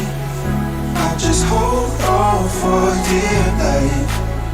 Yeah, I can't give up this feeling that I get when looking down from this height.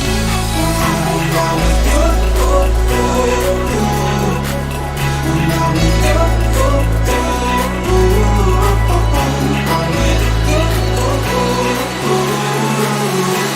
I get when looking down from this height.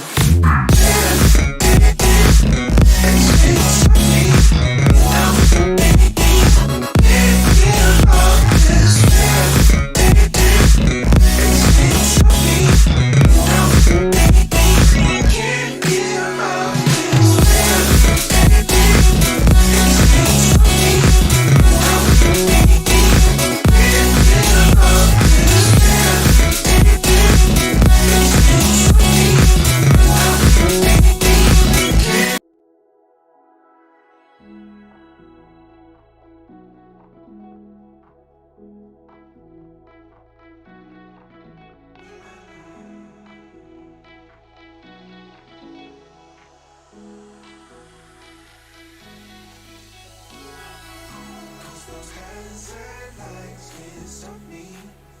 I'll just hold on for dear life. Yeah, I can't give up this feeling that I get when looking down from this height.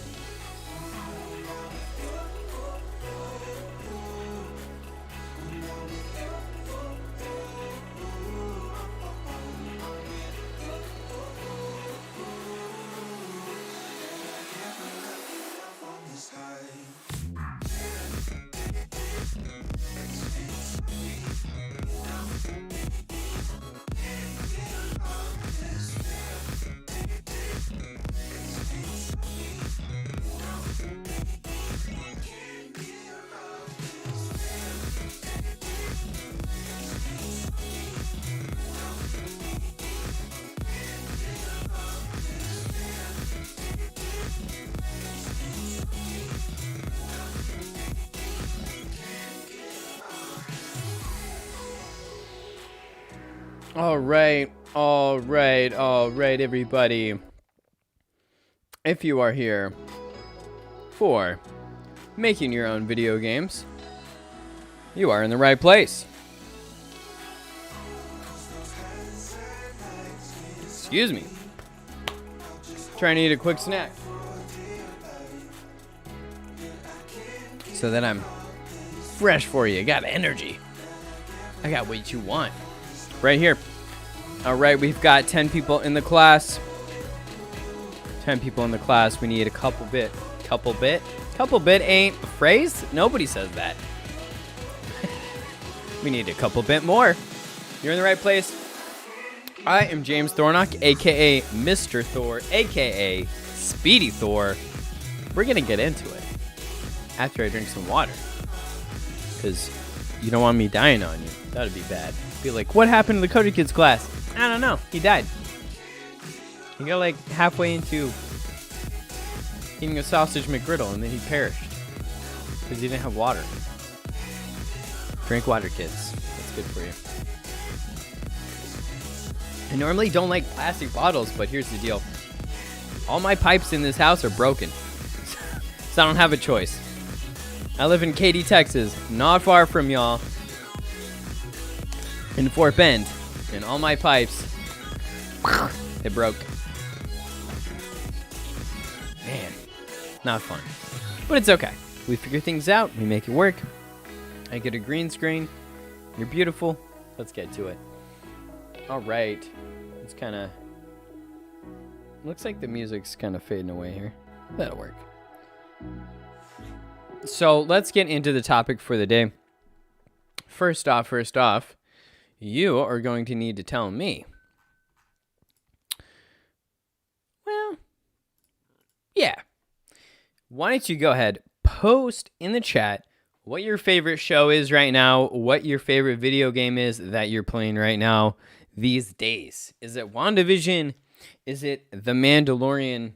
Is it I'm too busy, I don't have any free time? Is it Minecraft? Is it Roblox? Fortnite? What are we doing? What are we doing with our free time? What makes us happy? And like, okay, nothing can make us happy. Like, we choose to be happy, obviously, right? But, you know, it's a little bit more fun to have a little bit more fun. Am I right? So, yeah, just post in the chat. What are you doing? Okay, Jessica wins. First responder. Jessica, first one from this class, says Minecraft. Nithya says Blippy. Wilson, well, and it could be Wilson's like son or daughter, but it says masks. You guys want to see my mask? Dude, you guys are gonna trip over this. Check this bad boy out. You ready? Let's go. Hello. Okay, yeah, so this one's intense. This is the mask I use when I'm like grinding pipes in my attic. I do not wear this to the grocery store. That would terrify people. Okay, we don't do that. Although I think it would work against the coronavirus. I feel like. I haven't checked. I'm not a scientist. Okay, just a computer scientist. All right, so Mandalorian and Fortnite, Bunch of Boys TV. I want to know what this Bunch of Boys TV is about. You guys might have a channel. I'll have to check out later. Definitely while you're here, feel free to subscribe. What's Blippy? I'm afraid. What is Blippy? Oh yeah. He's yeah, okay. He's like orange and blue. There you go. There you go. We've got Roblox and side hustles. I'm glad you think I'm hilarious. We're trying to make this entertaining, kind of a little bit interesting, right? I just, Wilson said masks, and I was like, look, I have the best mask this side of the Mississippi. Let's go, right? Mario Kart, for sure. Good stuff. All right.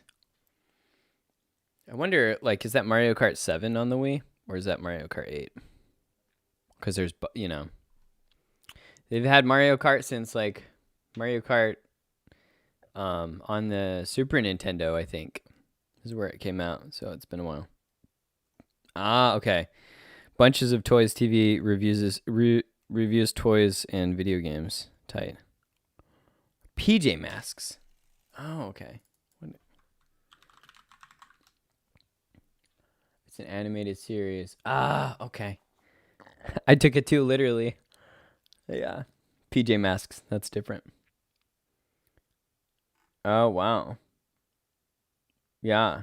They've got those, like, primary colors. Very, very colorful. Awesome. Well, let's get into it. I think enough people are here that are going to be here. Benton. Definitely. Mushy Brains Gaming. You'll have to share it out at the end.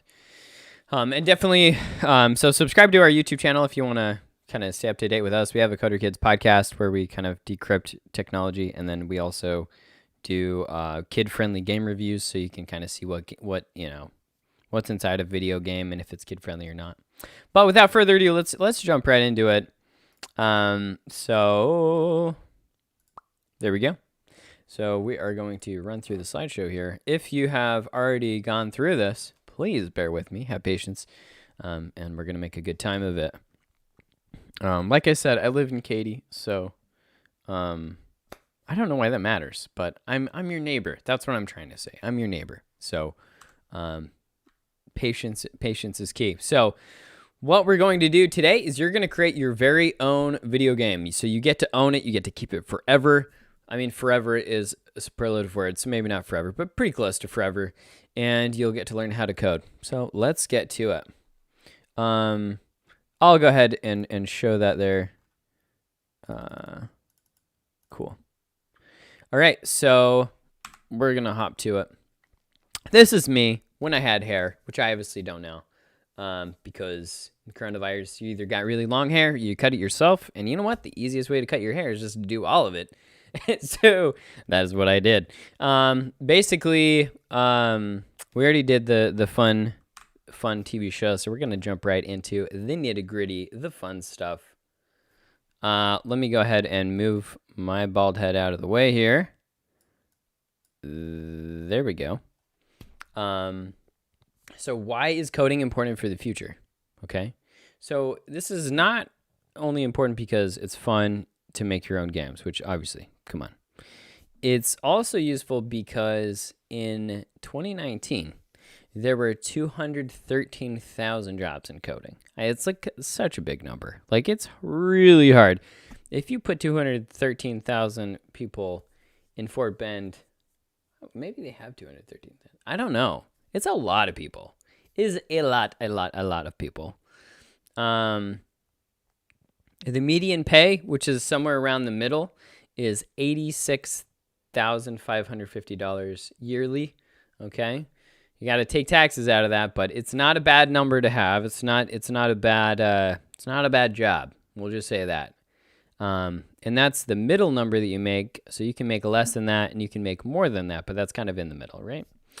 You can create your own video games with that, and with the skills, coding really teaches you how to think, right? It's like this, then that, this, then.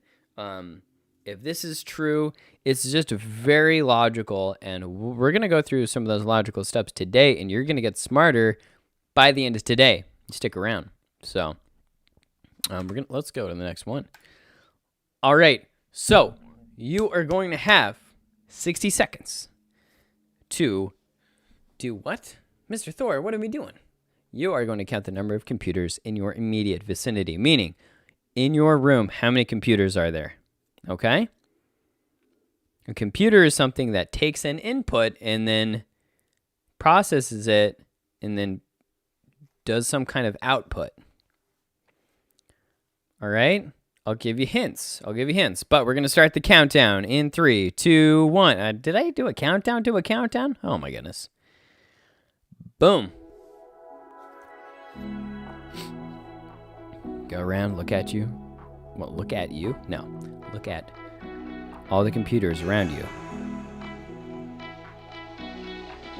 What do you see? Do you see phones? Do you see laptops? Do you see desktop computers? Do you see video game systems? Ooh, do those count, Mr. Thor? Yes, they do. What about smartwatches? Fitbits? Apple Watches? That counts. What about the thermostat? That's a boring one, but it counts as a computer. Look all around you, everywhere. Look up and down.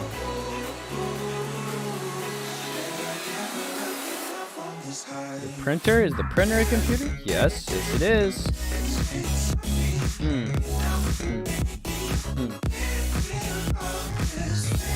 All right, how many did we come up with? Put it in the chat. What is the number of computers that you saw around?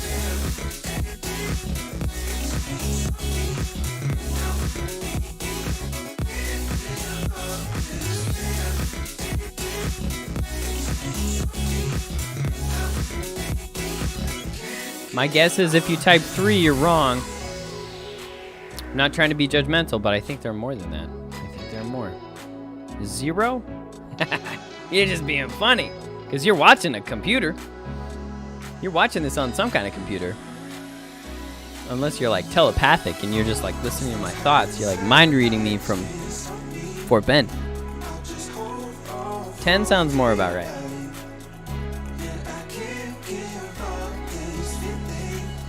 All right. Let's look at the list. Boom. All right, let's check this out. Sorry for the abrupt ending of the music. This is fun music. But desktop computer, laptop computer, smartphone, smartwatch, fitness tracker, most toasters, believe it or not, microwave, some refrigerators, my refrigerators, thermostat, Nintendo Switch, PlayStation, Xbox, phone charger, wireless headphones, router. So like these are computer, dishwasher, smart switches, smart lights, smart speakers, right? Alexa, how are you doing? I'm feeling excited. It's the 25th anniversary of Pokemon Day, and I'm celebrating with a Pika Pika Pikachu. Alexa cracks me up sometimes. It's apparently Pokemon Day. Help you with that. Pokemon Day. That's classic.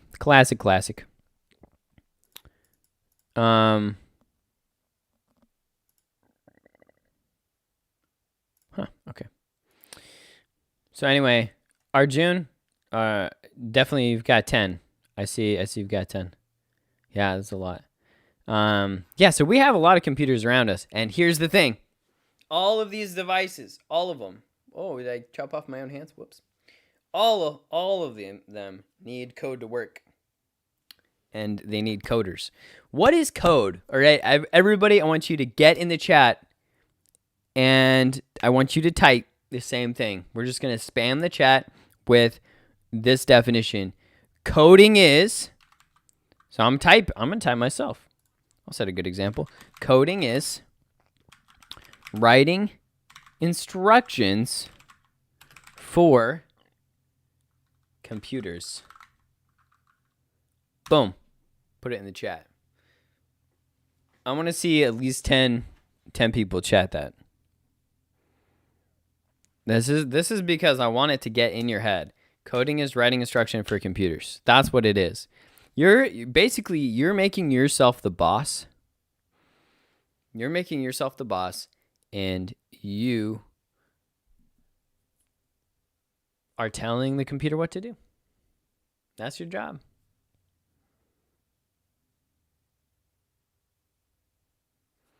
Zanera, I don't know.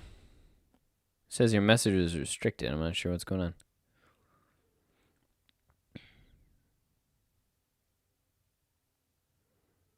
That's right. Perfect. Arjun, if you keep spamming it, it's probably going to block you, so I don't want it to do that. Awesome, guys. Awesome.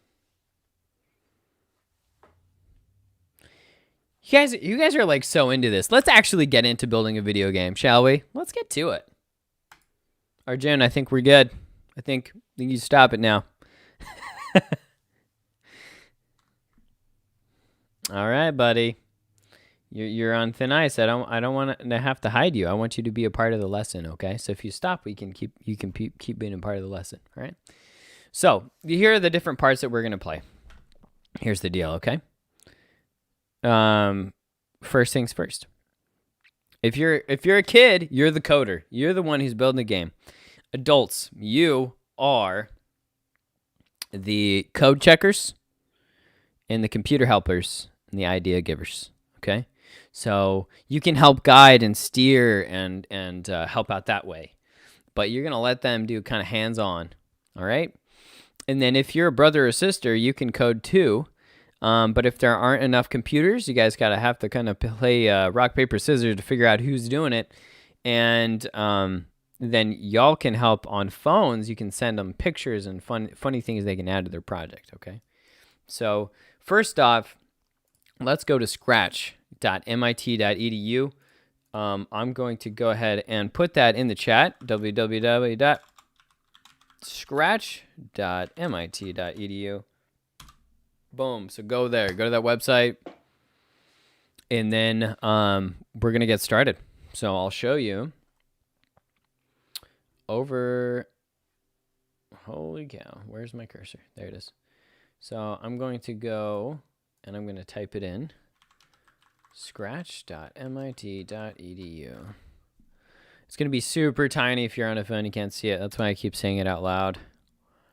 You can just Google Scratch, though. It'll come up, too. Farnaz, thank you.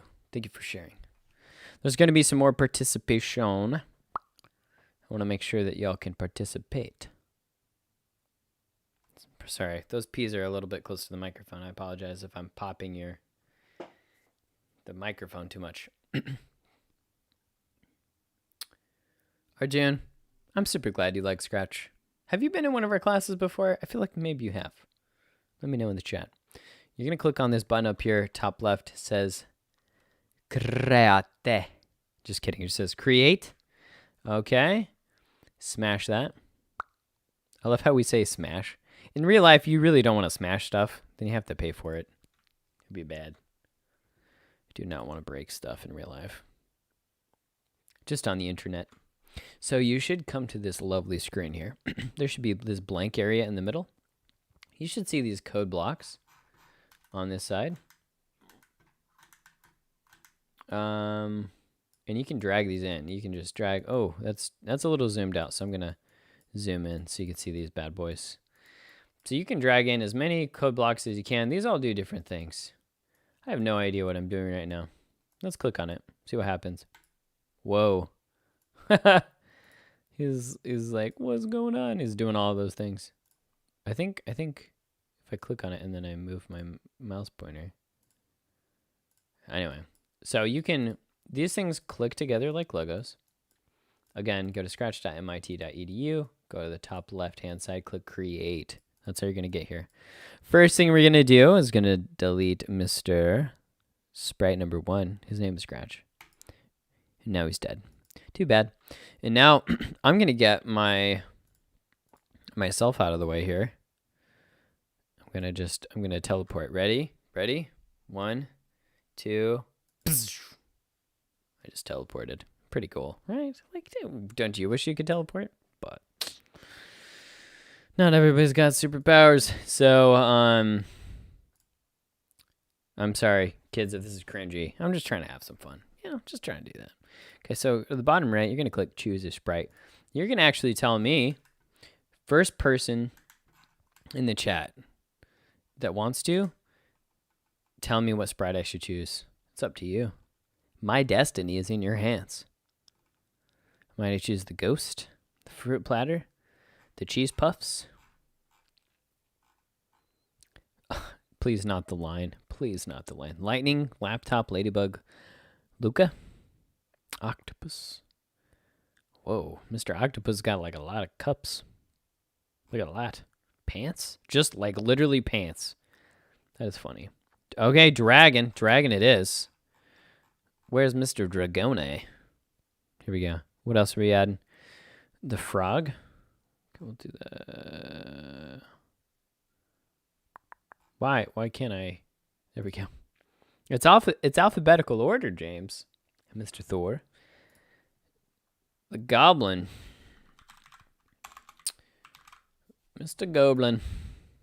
Dude, everybody's like just green stuff. Exclusively green.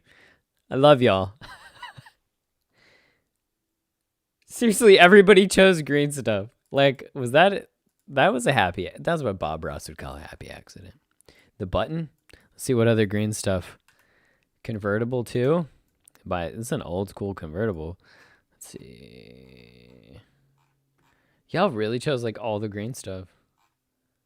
I am super impressed. The tennis ball. Who knew? Penguin too. Penguin's gonna be special.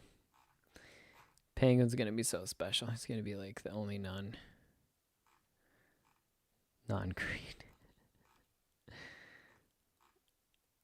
Okay, there we go. He's like, yeah, it's not that far off. But here's the thing. We've got rules. So this is the part where I get to show you how to color stuff. So if you go over here and click into costumes, obviously I have a lot of sprites here. You're only going to have one sprite right now, just for clarification's sake. You are only going to have one sprite. All right. Every one of these is called a sprite at the bottom here.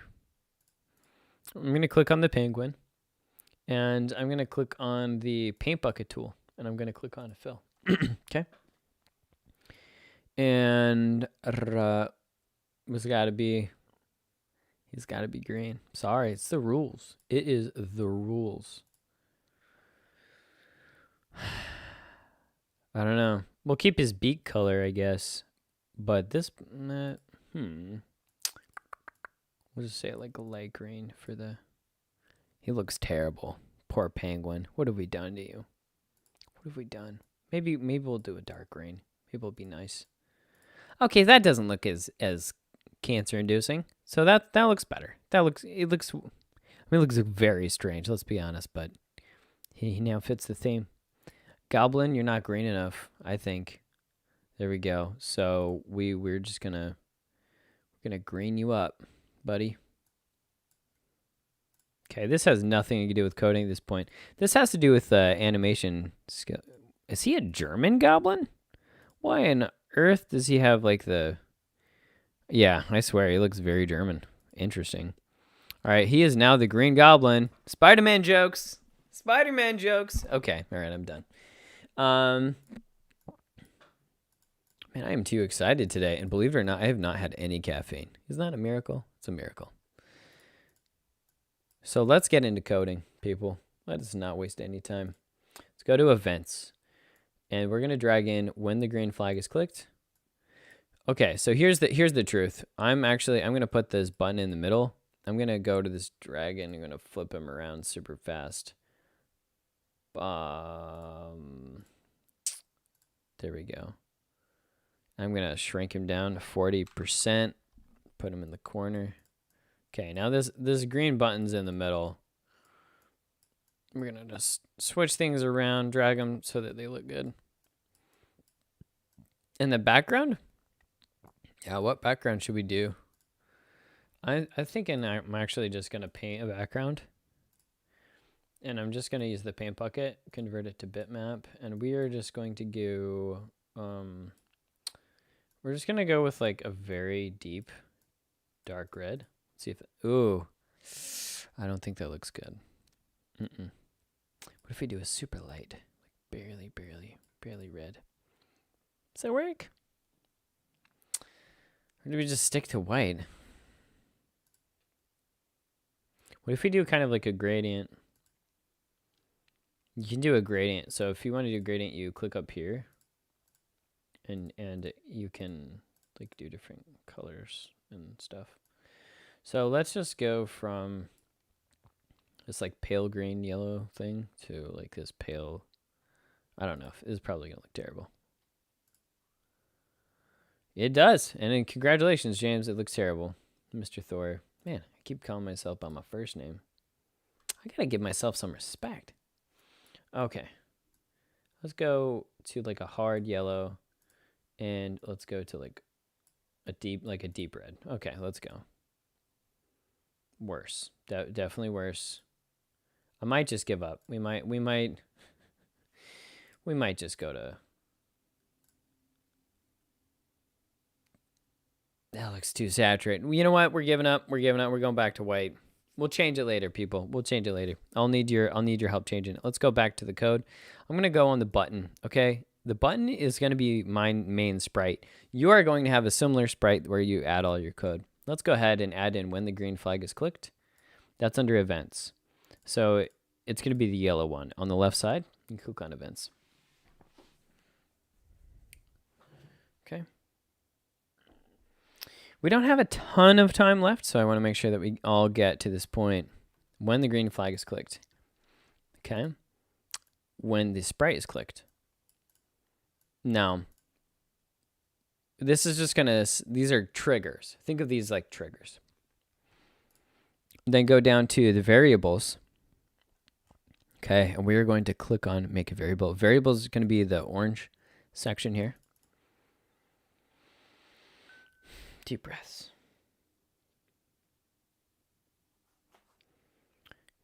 Go to variables, click on make a variable. And we're going to make you green points. I think so. Green points, indeed. And green points, they're just going to be hanging out up top. Just hanging out up top, okay? And when we click on the green button again, now we're going to drag this in. Set green points to 0 and change green points by 1, okay? If you mix these up, it ain't going to work. You're never going to get more than 0 points. So we want to make sure that you can get some points, okay? So the way that you're going to do that is you are going to put change green points by 1 underneath the sprite is clicked. Now watch what happens when I click the green flag. It goes to 0. And when I click on the button, it gives me points. So if you look at it close, I can click anywhere on this button. If I click off the button, it doesn't do anything. If I click on the button, it does. It gives me points, okay? Everybody, once you've got to this point, type in the chat, I made it. Type in the chat, I made it. I'm done. I'm finished. I am the hero. Whatever you want to type in the chat once you have completed this on your main sprite. And then we'll go ahead and move from there.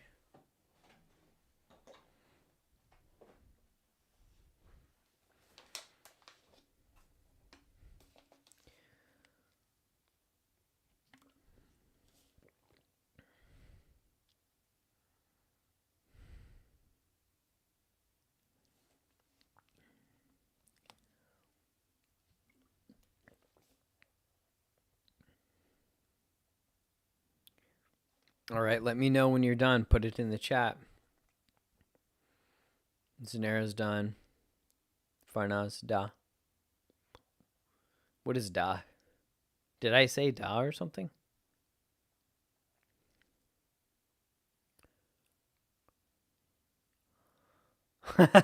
Vivian.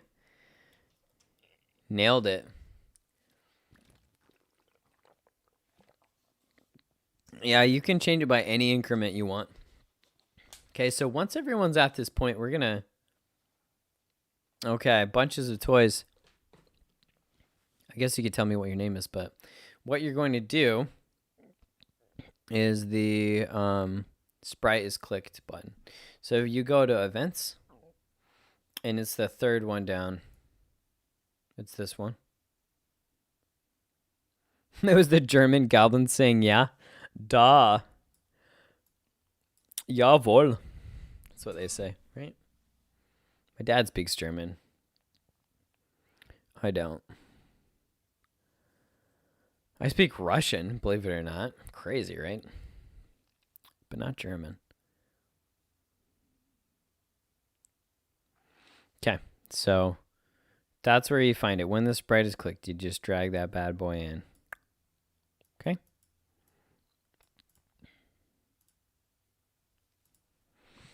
Duh. All right, you know what? I'm going to go to the goblin, and I'm just going to have him forever saying...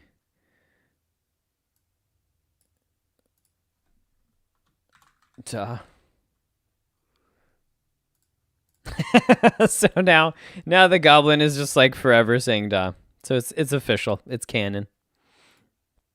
Okay, so now we're back on the I only have this stage. All right, so Ferrari, yeah, you have to add a sprite. So you choose any sprite, it doesn't matter, and then you can add the code to that sprite. Otherwise, you're not going to see all the code blocks. And you have to like click on the sprite. Cause like think of a sprite as like a new chapter of a book. So like this is a chapter, this is a chapter. It's a bad analogy, but like every sprite is going to have its own instructions, its own its own code.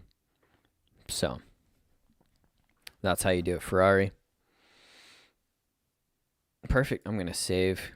All right, so now like everybody, once you're to this point, you're done. Like, you're finished. We're done early. But here's the thing. Like, you've got a video game, but it's boring. Like, let's be honest. Like I taught you to do something cool, and you can get points, but, like, nothing happens, right? So what we're going to do is we're going to set up what's called a trigger. And it's basically going to, like, make different things do different things. So like this dragon up here, we're going to send it flying back and forth. This penguin, we're going to do something to it. The German cute little goblin maybe is going to say something else. Who knows? The car is going to do something. The frog's going to do something. The tennis ball is going to start doing something. Okay. So the more points that they get, the more other stuff happens. Does that make sense? Okay, I'm glad you got it, Ferrari. I do want this to be interactive. I mean, feel free to chat as much as you want. I'm just not, don't spam it. Okay, so now I need suggestions. Well, let's just start with the dragon, okay? So now you can add in other sprites, and you can follow along. You don't have to. It's a free country. But what we're trying to do is create interest, make things like a little bit more interesting.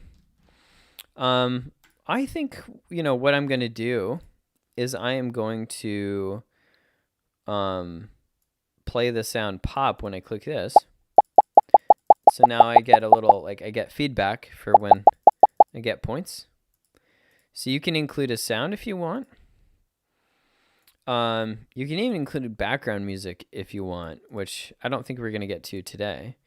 But the dragon can breathe fire, right? It's a costume C. Let me go ahead and flip them. Okay, so I think that's a great thing. So what we're going to do is we're going to set up these variables. And I want to keep all the code on the screen, but I'm going to do another one. So I'm going to drag in a when the green flag is clicked button again. I'm going to go to control, drag in a forever loop, and drag in an if then statement, okay?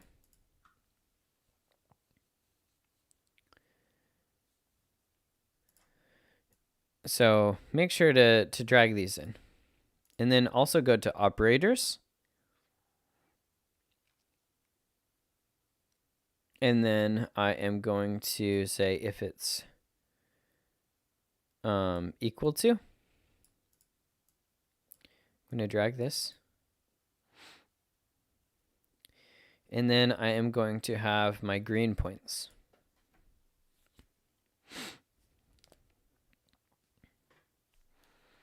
And we're going to actually put all of these together. Okay? So watch very carefully. Put this in here, put this in here, put this in here. Okay? So I did that.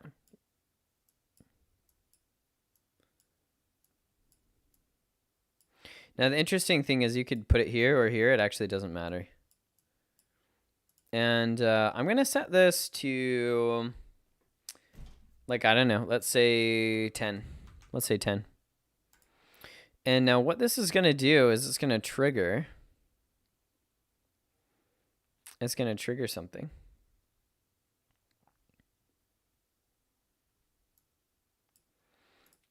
And it's going to trigger the dragon starting to breathe fire. Okay? So we're going to say if the number of green points is equal to 10, then we're going to send a message.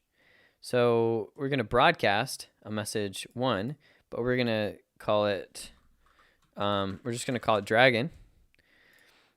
All right?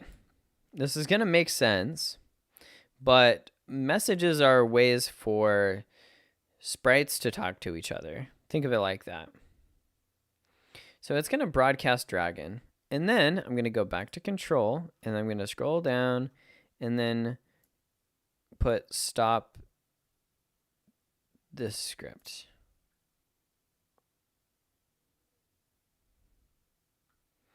And I'm hoping that won't break the game. We'll find out if it will. And then I'm going to let y'all copy this. Excuse me. I'm going to let y'all copy this. But this is what it needs to look like. And we're going to do this over and over and over again. So this is the most important code that you're going to be learning today. But basically it says whenever you click the green flag, it's going to activate this code. And what it's doing is it's checking. Forever, it's checking, hey, are the green points 10 yet? Are they 10?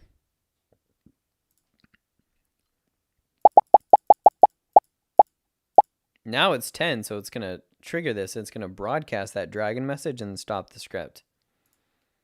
Okay.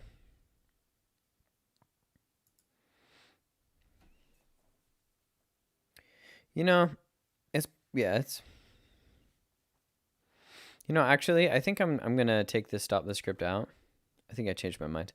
I'm just going to, wait 2 seconds. I think that's what I'm going to do instead. I just want to make sure I'm not breaking the code, giving you glitches. Okay, so I'm going to move on here. So it's interesting. When I'm going to dragon, it says when I receive dragon. So now I'm clicked on the dragon, okay? I'm not clicked on the button anymore. I'm clicked on dragon. When I receive dragon, I am going to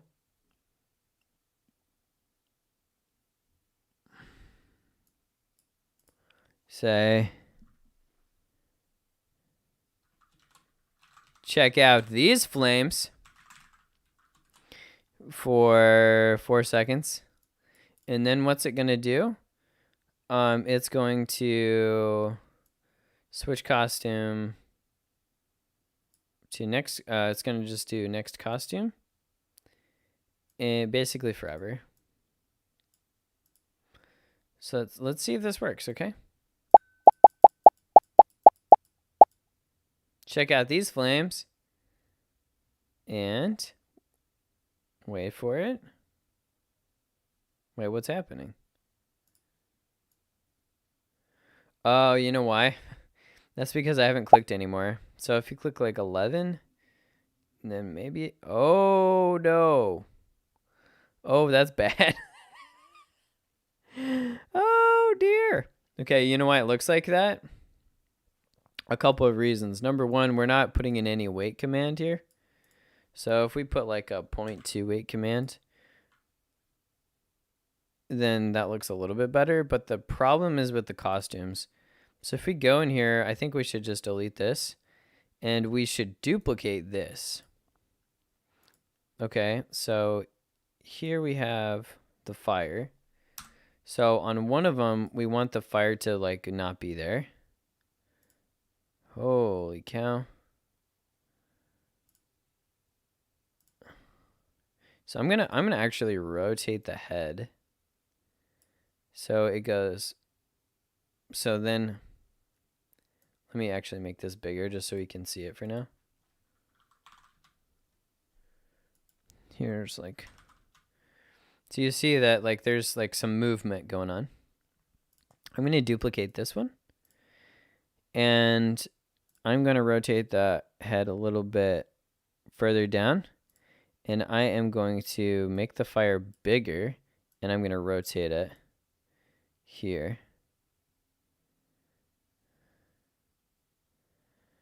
All right, and I'm going to duplicate it again.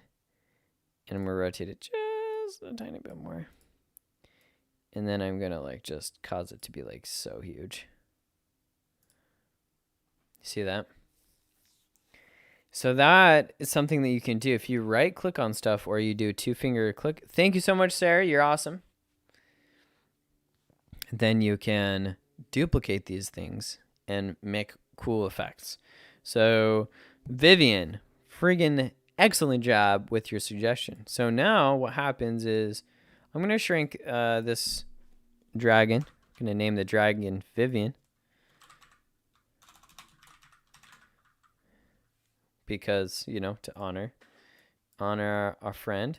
So when we start the, okay, let's go back to the code so you can see what's going on here. I'm going to actually do 1.5 or just 0.1. By reducing the wait time, it'll go through the costume quicker. Okay, so we have the dragon here.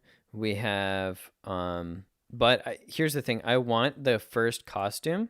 So I'm going to go back to the looks and I'm going to say switch costume to, like, I guess the first dragon. Yeah, this is I should just say dragon 1 and then dragon 2, dragon 3, and dragon 4. Wait, what? Dragon 4. Okay. So that way it makes sense. So like switch costume to dragon 1. That way at the beginning, this dragon is not breathing fire. Right? Because you want it to be kind of boring but more interesting when they start getting points. So watch what happens. I click points. I'm going up. Check out these flames. And then boom, boom, boom, right? So this dragon is just like constantly breathing fire, which is pretty tight, in my opinion. So that's what the dragon's doing. Now, here's the cool thing. What you can do is right click on this. So we're back to the button. Okay. So we're going to duplicate this and we're going to say at 20 points, then we're going to broadcast a new message. And I think we're going to call this one, frog. Okay, people, what should I do to the frog? You got like 3 minutes to tell me. Should I make it disappear? Should I make it fly around the screen? What should I do? So I'm going back to this frog. I'm saying when I receive frog, then it's going to do something. What should I have the frog do? So let me go back so you can copy this. But basically, you're just like duplicating. You can do this as many times as you want. Eat a fly. Say a joke. Yeah. Make it pop. Like a balloon. Rip frog. You guys are mean. All right, we're going to make the frog pop. No, we're going to make it eat a fly and then pop. You guys are wild, and I am not helping. Okay. So we're going to go up here, delete the frog's tongue for number 1. Then for number 2, we're going to put the tongue like, hold on. We're going to duplicate it again. But then this one, the tongue's going to be like halfway. And then it's going to be here.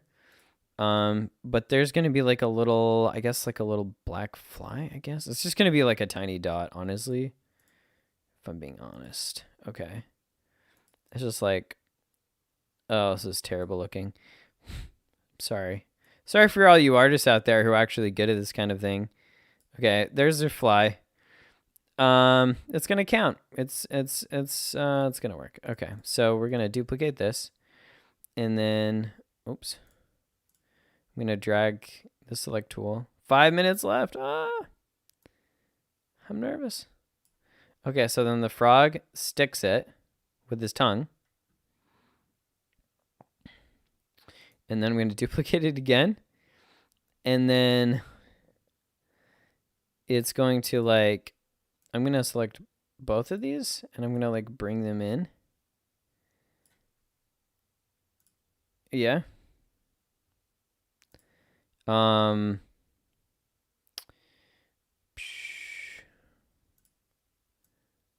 dear. That looks bad. He needs to have like this part like open up, I feel like. There we go. This looks so terrible. It'll work though. It's gonna work.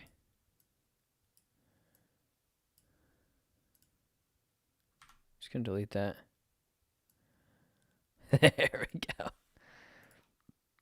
Oh, this looks so silly, people. Oh, what? Okay, that's why I was confused. All right. It's because, like, there's a weird outline. Okay, now I'm so confused. No, stop. There we go. I don't know. I don't know if this is making it look any better.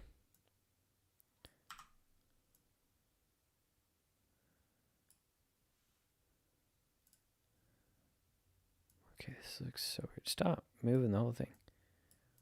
All right, y'all. This is proven to be like more difficult than I thought. Oh, no.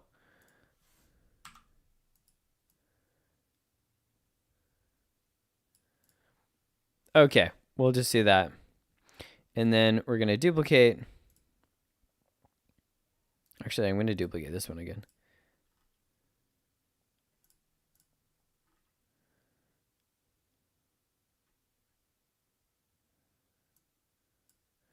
But this time,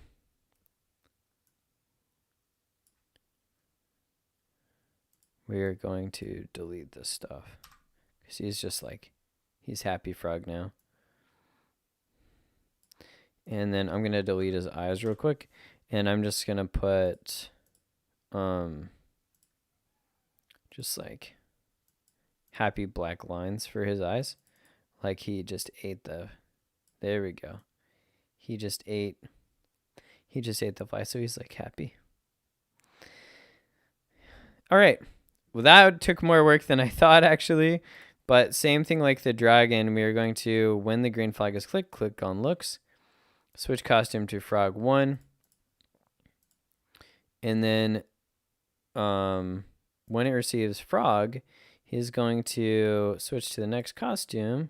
And he is going to do that forever. Okay? So let's see. Again on the button. It's going to broadcast frog on 20 points, okay? And then you can like infinitely do more things, and you can make new messages like goblin and whatever, and you can send these messages and trigger all these different effects. So let's go ahead. Let's do a final test. Pop, pop, pop, pop, pop. Check out these flames. And then so it's breathing fire, and then we're going to get up to 20. And oh my goodness, he's eating the flies so fast. We're going to have to put in a delay. Okay, so we put in wait.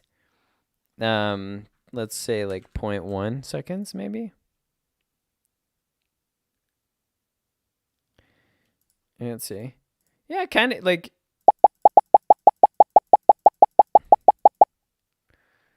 Oh, that is cute. Look at that. Look at that happy little frog.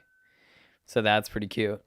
You could have the car peeling out. You could have the penguin like hatching an egg. You could have the tennis ball just bouncing around the classroom.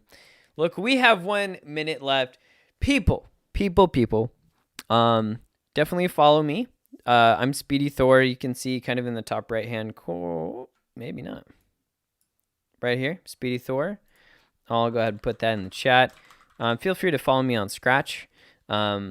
Yeah, so Coder Kids, we're a company. We teach kids how to code computers. You just learned how to code. You just learned how to make your own little video game. This is a very, very basic one. We get much more complicated in our other classes because we have more time. And it's a lot more collaborative too. And it's not just one way like this one is. It's more interactive where you're sharing your screen and showing me your projects. So if you do click on my profile up here, let me zoom back out. You can comment at the bottom, and you can share your project with me. I would love it if you would comment and share your project with me. So that'd be really great. Mean a lot to me. If you do have any questions, feel free to, if you're a parent anyway, to send me an email, james@coderkids.com. I just put that in the email.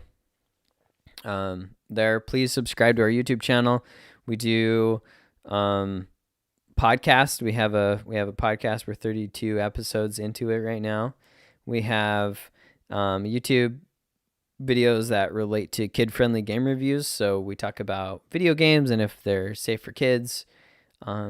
We do a lot of stuff. But if you have any questions about how to get deeper into coding, what free resources are, anything like that, please send me an email at james@coderkids.com.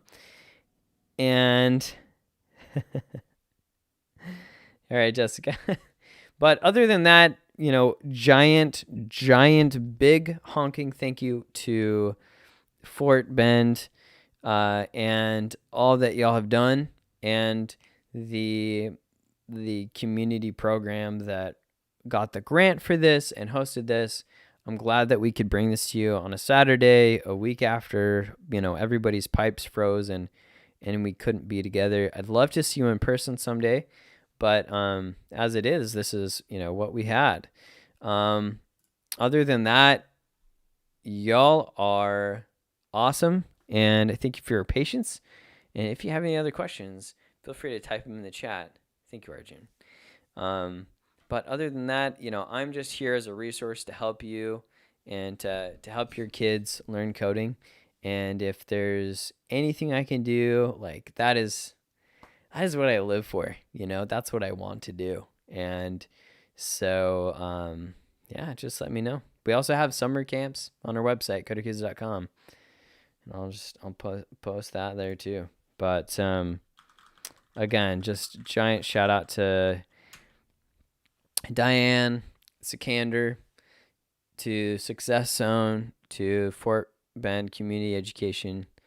It really means a lot. So, yeah, that's it, people. That's it. I hope you had. I really hope you had a great one, and I know that I sure did. So, I guess that's it. I'll see you later. I'll end the stream, but if you guys like this and want another stream, let me know. All right.